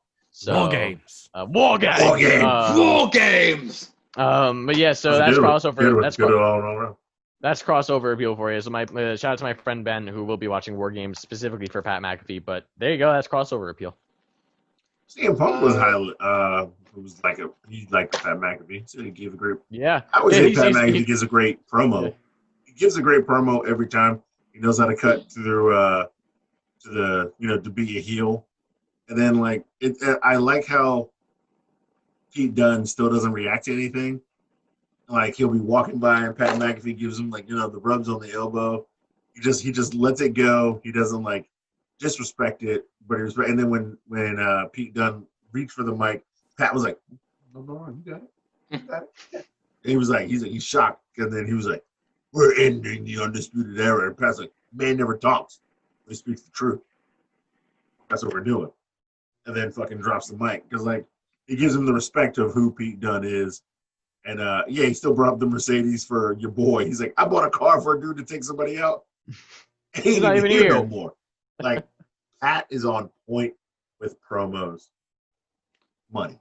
After a Grizzled Young Vets video package, we get this reoccurring fucking segment.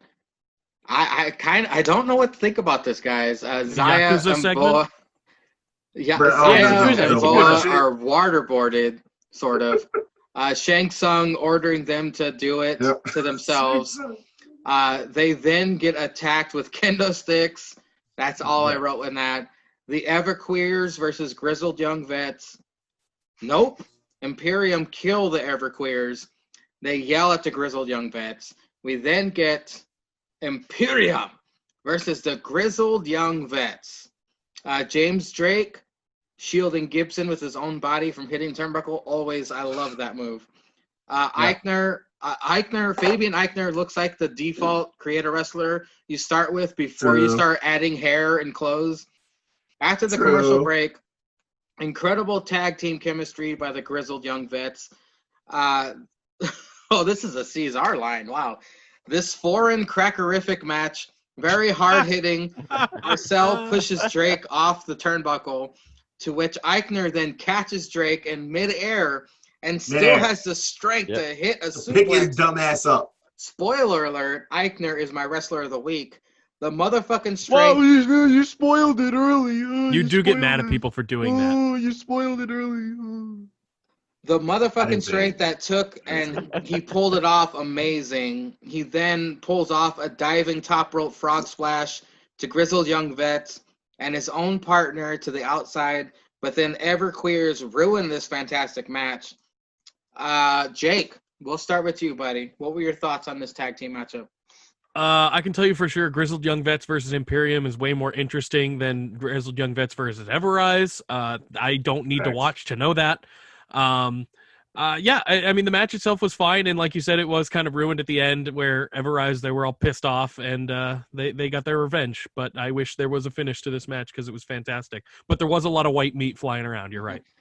Cesar, what did you think about this incredible match with the fuck shit I'm ending? glad there's not a finish to this match because Grizzled Young Vets kind of needed a win, and then Imperium having losing tag team championship to Breezango, who technically lost it on their first defense to the ones and twos, actually needed a win as well. That's fair. I'm glad the finish was what it's finished because they both disrespected Everqueers, and so maybe it could lead to a three-way tag.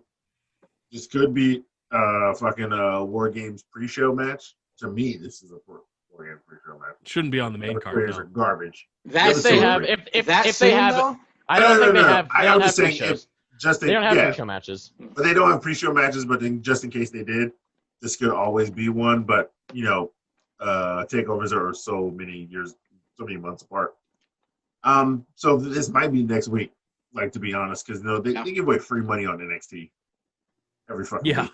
So but no, this Grizzled Young Vets versus Imperium, this is like that fucking NXT UK greatness that they gave away for free money on the network that nobody watched. So there's almost like the dart that is like A+ material that nobody watched. Because NXT UK would have matches like this and it would be fucking baller. No titles on the line, two great tag teams duking it out. And this is like the free money NXT tag matches we would talk about. Yo, these two guys are fucking great and they're gonna fight on NXT. This is free money. So free money, you got a little free money with your pay-per-view on Sunday. So yeah, I have no problem with it. Cesar just said free money 6 times, gentlemen. I did, bitch. I Bretsky, did. Free money Um, counter. Bretsky, I could pretty much see, like what Cesar said, this either opening next week's NXT or maybe main eventing a couple of weeks down the road NXT. What were your thoughts on this awesome tag match? I am becoming an Everrise fan. Oh, get the fuck out of here. And Off the pod. And it's not that I'm a fan of them. It's not that I'm a fan of them. It's that I don't hate them, which I consider. It's like I was like, oh fuck, it's Dollar Store Young Bucks. But now I'm like, okay, it'll be at least kind of funny. Like the fucking Everrise Rules was funny. That was funny. I kind of like the idea of them being horrible and then saying that it was a conspiracy. I kind of want to see them with Sami Zayn because it's all the same kind of gimmick. Yeah, no, it's not that I'm a fan of them. It's that I just don't hate them anymore. Which I guess is becoming more of a fan of them. But whatever it is, it is. Yeah, no, this is a very fun match. I thought immediately of Cesar when they had Imperium come out. I'm like, oh, free money. This should be main eventing Takeover. It could main event and Takeover. This is a very, very fun match. Like that whole pick up, like the midair catch, pick up into a suplex was amazing. But yeah, no, everything that's been said that's great about this match is great. I agree with Cesar about the ending, because this should not have a definitive winner yet. Everrise rules. That's what's up. Everrise rules. Speed away was funny. It was funny. Yeah, no, I Everrise and Sami Zayn. Let's see if it works because they're all conspiracy theorists. I got a question for you, Bretsky. Right after this, what the fuck was Thatcher working out with? I wrote Thatcher working out with BBC dildo getting ready. I have no fucking clue. What was he working out with? It's a sledgehammer. It was a sledgehammer? Yeah, because when he was doing that shit, you couldn't see it, but when he pulled it that way, it was literally a sledgehammer. Okay. Yeah. Trust me, I worked at Lowe's for 5 years. When he pulled it forward, I was like, "Oh, that nigga!" I was confused. I was like, "What the fuck is he doing? Is that just a bat?" And then I was like, "Oh, it's a sledgehammer, so it's weighted on the top." So I was like, I understand why he was swinging it behind his back. It was a sledgehammer. Okay. Well, speaking of Everqueers, Kenzie chases them down as they head to their rent-a-car. Everrise rules! They drive off. Everrise rules. Thatch Can class in session. Did he lose more teeth, by the way? It looks like it looked like he lost another fucking tooth. He's gonna see a dentist. Because when he went into the post last week, he started bleeding. Yeah, he did. You're right. In the ring, it was a denture, and surprise, Tommaso Ciampa. I ain't here to learn. I'm here to teach. Tommaso Ciampa. Lesson 1: don't be an ass. Denture attacks Tommaso Ciampa. Thatcher then puts Tommaso Ciampa to sleep with guillotine choke. Hashtag Ciampa very mad now. Ciampa tired. Kenzie interviews Thatcher. Ciampa fatigued. Thatcher versus Ciampa is now happening at all together on 3. 1, 2, 3. War Games. And the best GM in all of wrestling. We made it to the main event. Absolutely. Ladder match. No review of that segment? Nope, ladder match for the advantage at War Games. We get Raquel Straight Sonia Gonzalez versus Shotzi Blackheart with their shit underwear. NXT's resident weirdo, they called her. The teams are on separate platforms again in the back, of course. Straight Sonia had Shotzi on her shoulders, about to lawn dart her onto a setup ladder on the outside. And cameraman, my wife's right in front of me, and I gotta say this. Yep. Cameraman got a great close-up shot of Shotzi's ass. Shotzi coffin drops on the Straight Sonia. You're in the light, man. Shotzi coffin drops on the Straight Sonia. Hit him, Mangria. Hit him, Mrs. Mangria. Hit him. Barricade. Smack him. I wonder how many times Shotzi has had to dye her hair green a month. That was a random thought I had. Oh, yeah, she spends a lot of money on green commercial hair dye, picture-in-picture. Straight Sonya has 3 ladders in the ring, attacks Shotzi with 1 ladder on the apron. Shotzi slams Straight Sonya's face on apron, tornado DDT-like. Shotzi attempts to slice bread onto the apron. Straight Sonya slams Shotzi's head into the apron. She then attacks with the stairs with ladder wedged in the second rope. Shotzi cannonballs Straight Sonya's face onto ladder. That looked holy shit painful. Andy gets a ladder for for Team Candace to invade the match. That fucking cunt. Rhea and Ember also invade. Indy sets up ladder for Straight Sonya. Straight Sonya climbs the ladder, and then out of the fucking right picture, we get the fucking Io Shirai spider monkey jumping on the fucking Straight Sonya. With everyone on the outside, Io moonsaults onto everyone. Shotzi grabs the briefcase for the win, for the advantage. The Great Gretzky 99. What are your 99? thoughts on the main event? Disappointing. I was disappointed by this match. I mean, it makes sense What? because I feel like, Raquel Gonzalez is not exactly meant to be in a ladder match like this yet. I feel like this would have been better, sir. I understand why they had her do it. I feel like this would have been much better if it was Dakota Kai. Or Tony. Or Candice. Or Candice, but none of them could have taken the loss. I feel like Raquel Gonzalez was a perfect pansy for this match. But I was disappointed. It kind of was a little choppy. It was more of a means to an end match. Obviously we had to figure out who the fourth woman was. So it was more of a means to an end. I loved the end sequence though. I loved the whole fighting. All of a sudden Io comes out of nowhere. I loved that. But I feel like up to that. So you're disappointed by the ending. You're not disappointed No, about the I match. liked that. Opposite. I like the ending. You didn't I feel like the match. I it's not that I didn't like it. I had a lot of hype for it, and it didn't live up to my hype. It was okay. It wasn't bad. It wasn't great. It was middle of the road. Would you prefer this main event or AEW's main event? AEW's main event without the shit ending. Easily. Without the shit ending. Easily. But you gotta take it with the shit. I would have. Here's what I would. Even with the shit ending, even with the shit ending, I would still take AEW's main event because it just was. It was very more intrigued interesting. It was at least interesting despite the microphone. Mm. But no, obviously, there are a lot of hot ladies involved here. My friends, Ben, Owen, and Steven are very happy that I know wrestling and I can direct them to all the hot ladies on Instagram. So I've been preaching the ways. I've been preaching the ways of Booty Storm, for many an hour now. But no, this match was okay. I mean, obviously, I love the end sequence. I think the right person won. I'm happy to see Io and War Games because that'll be fun. But no, the match it did not live up to the hype for me. After party, Jake. What are your thoughts on the main event? On my scale, I'd say it was about a 5-slice match. That's how I feel about it. It was good. It could have been better. Kind of middle of the road, but over. Yeah, it's maybe 4 in the crust to 5. Yeah, I enjoyed it. And the ending was the way it should be. Having Io join the team, we all saw that coming. And the way she did it was great, just kind of taking Raquel Gonzalez off the ladder. So that was pretty cool. I like that. Shotzi Blackheart is just so fun to watch, and she's such a personality. And she kind of came out of nowhere too. Obviously, she's been around a little while now, but I'm just happy she's around, and she's fun as fuck to watch. Cesar, do you agree with these gentlemen, or did you think this was an exceptional match? I thought it was all right. I mean, I wasn't mad at it. I like how the ladies are getting shine at NXT now more than anything else, especially with like somebody like Finn who had the broken jaw, who they want to keep champ. And then we always say the ladies never disappoint in NXT. Ladies never disappoint. So like they want to have a shine. Men had the shine with the ladder match last week. Ladies have the shine with the ladder match this week. They really weren't eating the ladder like the men do, and I understand that.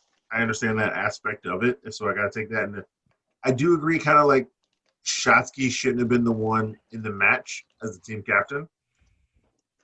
Or if you were have like-minded individual, it'd be Candice, and then like all the other heels come down to do some fuck shit. Because it won't work out that way in the match. It'll probably be like Rhea versus Raquel, like, Dakota versus whoever, break it down. Shotzi versus Candice, and then, whatever. So it's going to break down that way during the match. So it probably shouldn't have been Shotzi. It should have been like Ember or Rhea. Yeah, I was surprised Ember wasn't in this part of the match. Yeah, Rhea's had injury some big matches, so yeah, it should have been like Ember versus Raquel probably would have been better. Ember and Dakota, I think, would have been really cool. Ember versus Dakota would have been awesome. Yeah, it probably would have been the best way to hype that ladder match to get in the match because they both have 1-1, so it would have been better to see who gets the better of each other. It was great that Io put the ladder for the faces to get down, and then Io jumped on Raquel. So it took The only thing I did like about it is that Io jumped on Raquel to get her down, so it took the champion to take down somebody who was too powerful for Shotzi to take on alone. So it kind of does boost Raquel Gonzalez that Io had to take her down, and then Io had to take everybody out outside as a champ, because she's technically the best in the division. To take her down singly and then take everybody down for Shotzi to get the win. So I kind of think that is what they were going for overall, and I kind of like that if you factor that into it.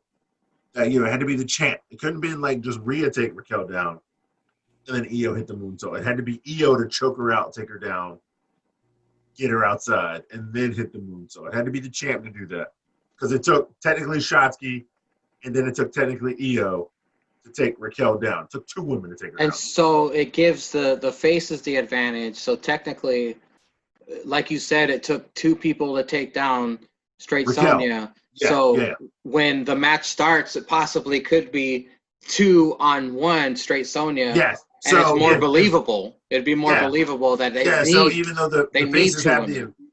faces have the advantage, so it's up to the heels to be like, when does Straight Sonya enter the match? Yeah.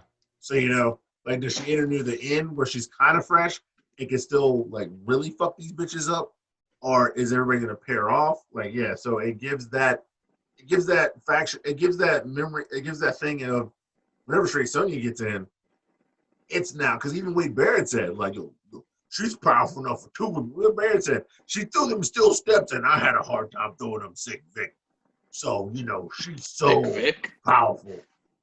So it gives the heels an advantage of, even though it's 3-on-3 and they're behind, it's technically 4-on-3 when she enters the match. Yeah. Or if she enters at number 1, she's gonna fuck that bitch up completely. So even when the second bitch comes in, she can still handle her 1-on-1.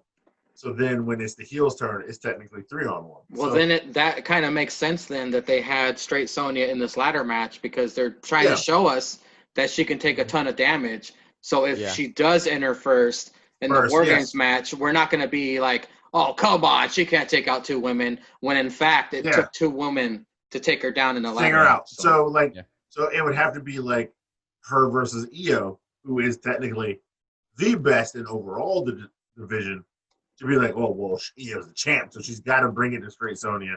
And if they're not starting with Io, they're starting with somebody else, well, the heels are going to have the advantage. So that's what I think they're kind of trying to hype up. So that's the way I took it. Everybody takes it. I have a question, though. Did Toni Storm ever explain why she's heel? No. Okay. She's just a new Toni Storm. That's one thing I problem I also have with it is I'd like to know why she's heel before the pay-per-view. Didn't she say, like, I'm coming back and you're going to see the storm, or something corny as shit? No. She was like, I could have sworn she said something corny as shit. She said a new Toni Storm, but like she never really explained why she went heel. She never said anything corny like that.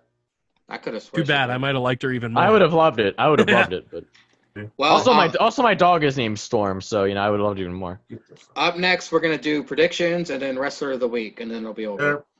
So we'll kick it off. We're on short for us. I think we're only about 2 hours. Well, you didn't in. talk about my stupid shitty podcast. We're gonna kick off with Timothy Thatcher versus Tommaso Ciampa. I guess I'll go first.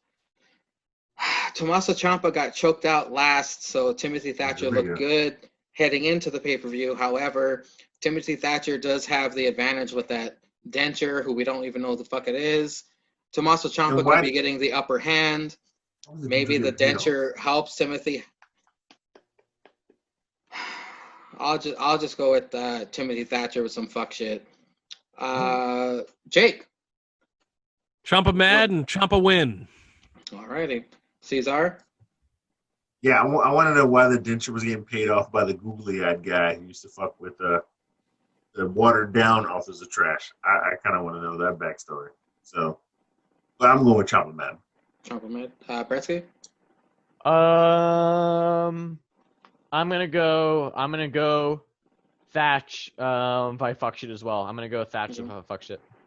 And I feel like this will be lead to a series of matches between them. I go Thatch takes the first one. It's a respectable choice. It's a respectable choice. It really is split. Again, Yeah. these are in no particular order. I just put the women's War Games match next. Shotzi, Rhea, Io, and Ember versus Dakota, Straight Sonya, Candice, and Tony, Booty Storm. Do you want me to go first? You It's can your pick podcast, whoever. man. It is your show. We'll just keep reversing. Bretzy, you go first. Then it'll be Caesar, Jake, and me. We'll just keep reversing it. Okay. I think this is Rhea's swan song, so I think that Team Shotzi wins. Oh, okay. Caesar. I think this is Rhea's swan song, so the heels win. Ooh. Interesting. Okay. Because usually you take a loss when you leave out. Everybody's taking a loss when they leave NXT. Io kind of needs a loss because she's been winning so much. She could take one. She still has a belt. And usually it's the other way with the briefcase. So I'm picking the heels. The heels need a win. They lead in to have faith that they can fight Io. So I'm taking the heels. Jake. This is the one that I was hoping we would do not soon. I'm gonna say that the faces win, Okay. and it's because I don't think they want to give EO a loss here. Alrighty. But they can pin the other three people. I know, but Yeah. I don't know. Yeah, I don't know. It And you could- it could go either way. You could have EO being EO, be like, listen, we won. I understand we won, but Raquel, you did so well. Here's the Yeah. title shot. Maybe I don't know. I'm gonna pick the faces because of all this fuck shit leading up to this pay-per-view. Shotzi fucking building the tank. They put so much behind that. I'm just gonna go for the fucking faces on that. It's at the right pick is the faces. I literally thought you guys. I don't know if that's true though. I don't know. I'm wanted to split. pick the I'm heels. split. Yeah, I wanted to pick the heels, but I just have a feeling the faces take it here. I don't know. I feel like Paging Io has Duff. cleared out. Io has cleared out everybody. Mm. So like, I feel like it's a way for her to take a loss without taking a loss. Yeah. I don't know. Paging It's brother really quarter. Paging brother quarter. No. He's trapped in Oh, the man. snow. Same. North American champion Leon Ruff versus Johnny Gargano versus Damian Priest. Oh, there he goes. Oh, Oh, say it. sorry. Let's see. Oh. Sorry, I actually hit the button on my keyboard. I didn't So know you my got- keyboard could turn off the video. Cesar is Apparently. so mad at the fact that this match is happening. He had to leave. I am seriously mad. So Cesar's kicking this one off, Really? right? No, I am. I'm gonna go ahead and just. You know what? I like the guy just for shock factor. No Okay, way. I'm going Leon Ruff. You went real. Going You can't Leon go Ruff. with the Cesar Jake. pick. Oh, Jake. Leon Ruff. Yeah, he's gonna win the match. No! Leon No Ruff way, is going to no! win the match. Oh my God. There's I no think- way in hell he doesn't. There's Oh, no no. way. Caesar? Oh my God. I'm picking Leon Ruff. Yeah, there's no way. What? Okay. Okay, so Bretsky. if I ever were to attend the Mangria school of picking last, I would pick different. But I didn't, and I'm also gonna go with Leon Ruff. Yeah, Okay. he's gonna win the match.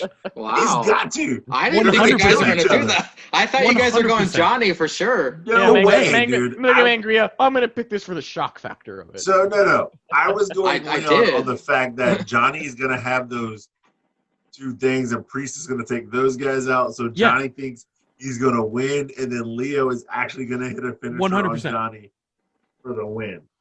I was picking Leon, or what's his name? Leon Leon the whole Ruff. time. Just because it makes the most sense for him to get a fuck shit win here. Yeah, to And get a fuck shit It's gonna, win. yeah, for- exactly. And the These ghost two faces guys are are going to looking be. past him, It's exactly what you looking at said. each The other. ghost faces are going to be on the outside. They're going to be. Damian Priest is going to be too distracted by them. Gargano's going to think he has a win, and then Leon Ruff is going to roll him up, and it's over. Well, Yep. that and they keep saying, "Oh, Leon's a joke. Leon's a joke." They keep pushing Exactly. that, making us think, "Okay, yeah, maybe he is a joke." But Dude, I don't this is think the that's perfect. This is the perfect way to have Leon win. yeah. And to submit Leon Ruff. This is what I hope AEW Up do. next, the God of Goats, Dexter Loomis, in a strap Oh, match God. against Oh, five my camograms. God. What does The The Bretsky great do here? Bretsky, 99. Yeah. You choose first, buddy. I'm torn. This I is am a also torn. Sophie's Choice by the great Bretsky. This is Why haven't me and Cesar got to choose first? this is 50-50. This is We 50. can, I it can, is. I'll let you guys choose first. Next pay-per-view. Great. All right. Fuck. If you want I to do don't it know. now, Bretsky, you want some I'll time? let Jake pick first. All right, Jake. The God of Goats. Dexter Okay. Loomis wins this one. Cesar. God of Goats showed out Wednesday. So in WWE theory, Cameron Grimes should win Sunday. You'd Then the think. God of Goats has been winning these non-contested matches. This one is one of the tougher ones, honestly, and I don't know why. You know what? I Oh, gotta he's go in with the corner. He's got Nickelback. He's getting Nickelback. He's getting Nickelback. He's getting Nickelback. Oh boy, look at this photograph. I made When my I do, decision. it makes me laugh. I don't have a photograph. I just have. Look at Mangria's I have photographs. lordship Yeah. paperwork. Does that count? I don't Yeah, know. look It at does. Mangria shit. There's some toys. He's Look got at plenty of Mangria. photographs. banner. Look at Mangria's mark wall. Mangria, Yes. Who'd you pick? going with the God Okay. of Goats. Bretsky. I'm thinking that I think that you would expect Gotti Goats Dexter Loomis to win, but I think that there's gonna be fuck shit getting somehow find Cameron Grimes weasels his way into a win. So Yeah. I'm gonna have to go with. I'm torn. This is It's tough. It could go either way, but I gotta go with find Cameron Grimes for the win for He's this. going Yeah, I to actually- the moon. Actually flipped Cousin CD. There's writing on one side. It's writing on one side Cousin and not writing on CD. the other. I flipped Cousin. and Cousin CD picked. I flipped Cousin CD. Oh, we gotta Okay. get a Cousin CD Instagram. Well, Yeah, I have. I'll make it. I have Uncle Quarter. Uncle Quarter. Cesar. Nickelback? Where's Nickelback? I couldn't find a nickel. I was looking. All right. I got you. All right. Heads. Who's heads? Heads Loomis. Cameron Grimes because he wears Oh, a okay. hat. Yeah, good, perfect. I like it. Heads is Cameron Grimes because he wears a hat. What's that? Heads it is. Fine, Heads Cameron right here. Grimes. Yep, there we go. Mangria, you and I, our prediction victories are going straight to the moon, baby. And now we have reached the main event, I think. The Yeah. Watch it Undisputed be the Era. women. Watch it be the women. No, they already Versus- said they're gonna main event. Pat and the McAfeens. Oh, shit. Do you want me to go? I'll go first. Fuck it. Undisputed Era. That motherfucker like really is. Shit. Okay, Cesar. It's error, bro. It's error. Era. He said it's Era. Huey. Okay. Jake. Boom. Wait, I've gone back and forth on this a little bit, but You want me to flip? I can flip it. I do not want you to do that because I do have an answer, Oh. and it's undisputed. Oh. Oh wait. So what Jake did, it was great. So Undisputed Era does that, and so what Jake just did is he picked Undisputed Era. Okay, Bretsky, your turn. Fuck. Let's see. Louder. I'm gonna go with Pat and the McAfriends Wow. For the brand. for the brand. The kings And of it's- NXT. And it's gonna Yeah. make Undisputed Era. This is gonna lead to the breakup of Undisputed Era because they're like, what the fuck are we doing here? Okay. All right. I thought Wait, about wait, picking them wait, as well, Mangria, who but did you pick? I don't Mangria, know. did you pick Undisputed It Era? or was Pat it McAfee? was 3-1. We picked the Undisputed Era. Bretsky's Really? the only one who picked Pat and the All right. McAfriends. What? Go Odd down the whole one list out. again. Odd one out. I said, can you go down the whole list again? Yes, I will. Okay, we're kicking it off with Thatchcan, Timothy Thatcher versus Tommaso Ciampa. Timothy Thatcher has Mangria and Bretsky. Tommaso Ciampa Mad has Jake and Cesar. Up next, the female War Games matchup. We have the faces, Shotzi in her caca underwear. We have Brett, Jake, Mangria, whereas Cesar picked opposite Dakota, Straight Sonya, Candace, Tony Booty Storm. Up next, we have the North American champ. It was a clean sweep, Leon Ruff. I can't believe that's crazy. That's insane. The strap match between the Gotta Goats, Dexter Loomis versus Fine Cameron Grimes. Dexter Loomis was chosen by Jake and Cesar. Fine Cameron Grimes Bresky and Mangria. The main event, the men's War Games matchup. The Undisputed Era has 3 votes. Mangria, Cesar, and Jake versus Pat and the Maca Friends. Bresky chooses them. You gotta howl, Bretsky. Lone Wolf. I already Baron revealed. Corbin. Wait. No, if I'm gonna do it, I'm gonna do it properly. And I hope that you get the reference. In all ways, except physical, I am a wolf. Jesus Christ. Okay, I hope you listeners didn't get the reference, because Mangria is an old man, doesn't get references apparently. But True. I hope the rest of you yeah, guys I get don't the watch reference. SpongeBob. Sorry.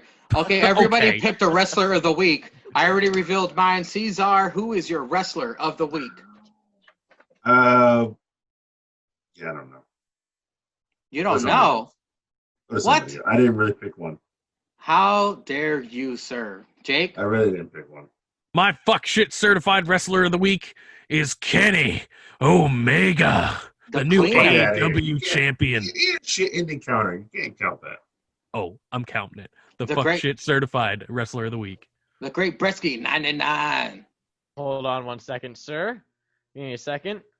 For my wrestler of the week, have to go with the wrestler who was born 1,659 miles from North Carolina, Kenny Omega. Wow. I also have to go with Kenny as my wrestler of the week, simply because it was a very fun, very good match. He won the big one, and he is apparently leading the charge on this AEW X Impact crossover. So he is basically the main player in all this. So that's why I got. Yeah, but he won it on some fuck shit. I don't care. Cesar, did you I pick don't one or care. not?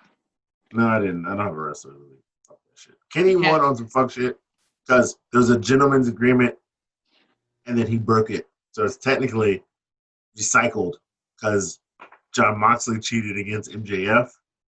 Kenny cheated against John Moxley. You don't have So I'm anybody. picking the refs.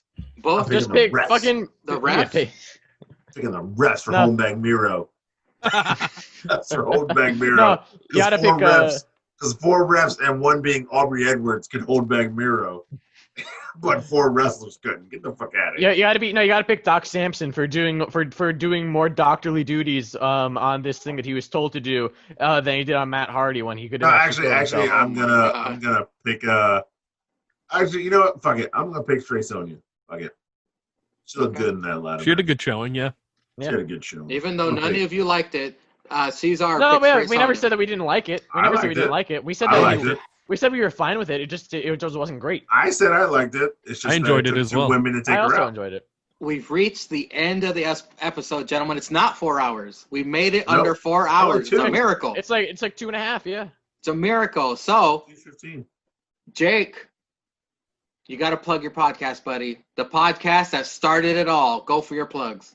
Yay, Jake, not- yay. Yay me. Not next week, but the week after, the SRAP Still Real After Party will be back, and we will be doing our predictions for TLC. Oh boy, am I excited for that.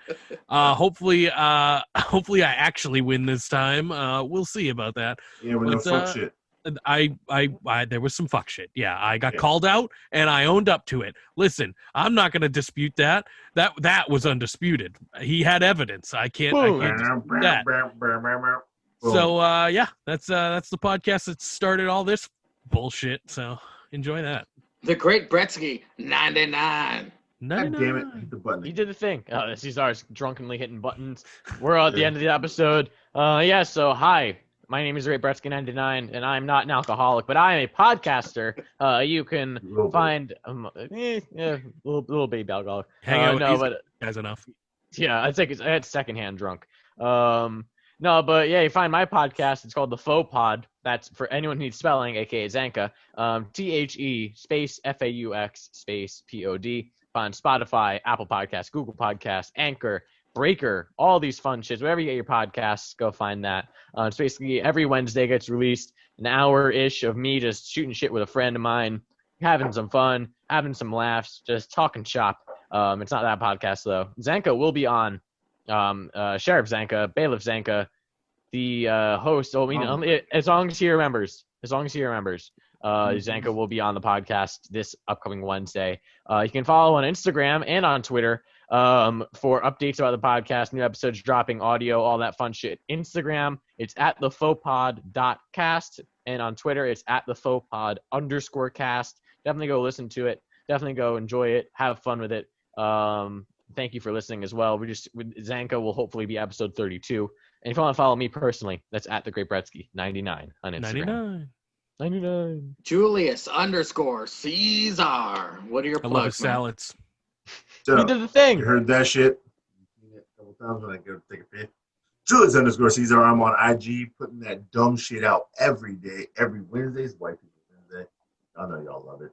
I was on Bretsky's podcast, the full part for 26. Don't be a fool, Rappy Joe. Listen to that shit. That's where you learn about the greatest invention of mankind. The Plan Beyond. Save your life. It'll save your life and your money. And the minisode. Minisode number 3, you can hear about the Plan B omelet. You can always hear about it. And that's where I'm at, man, just dropping memes and funny shit every day. And if not, I'm on the fucking pod with these 3 assholes. That 4th guy, he's not really here all the time. He's just lately. So, you know what I'm it a is. temporary Be out asshole. here. Cheers, bitch. As for myself, you already know because you're watching this on YouTube. The latest episode of APPW Dynamite has dropped. We also have Ear Candy S&M with Sweet Nikki numbers. Sweet Nikki, $88.99. Go ahead and check that out. Thank you all for listening. Thank you, gentlemen, for spending time tonight. I know it's a very late night for you guys, thanks to somebody. But I digress. Until then, peoples. Until then, peoples, we all know it. You gots to hail Linda's Bush.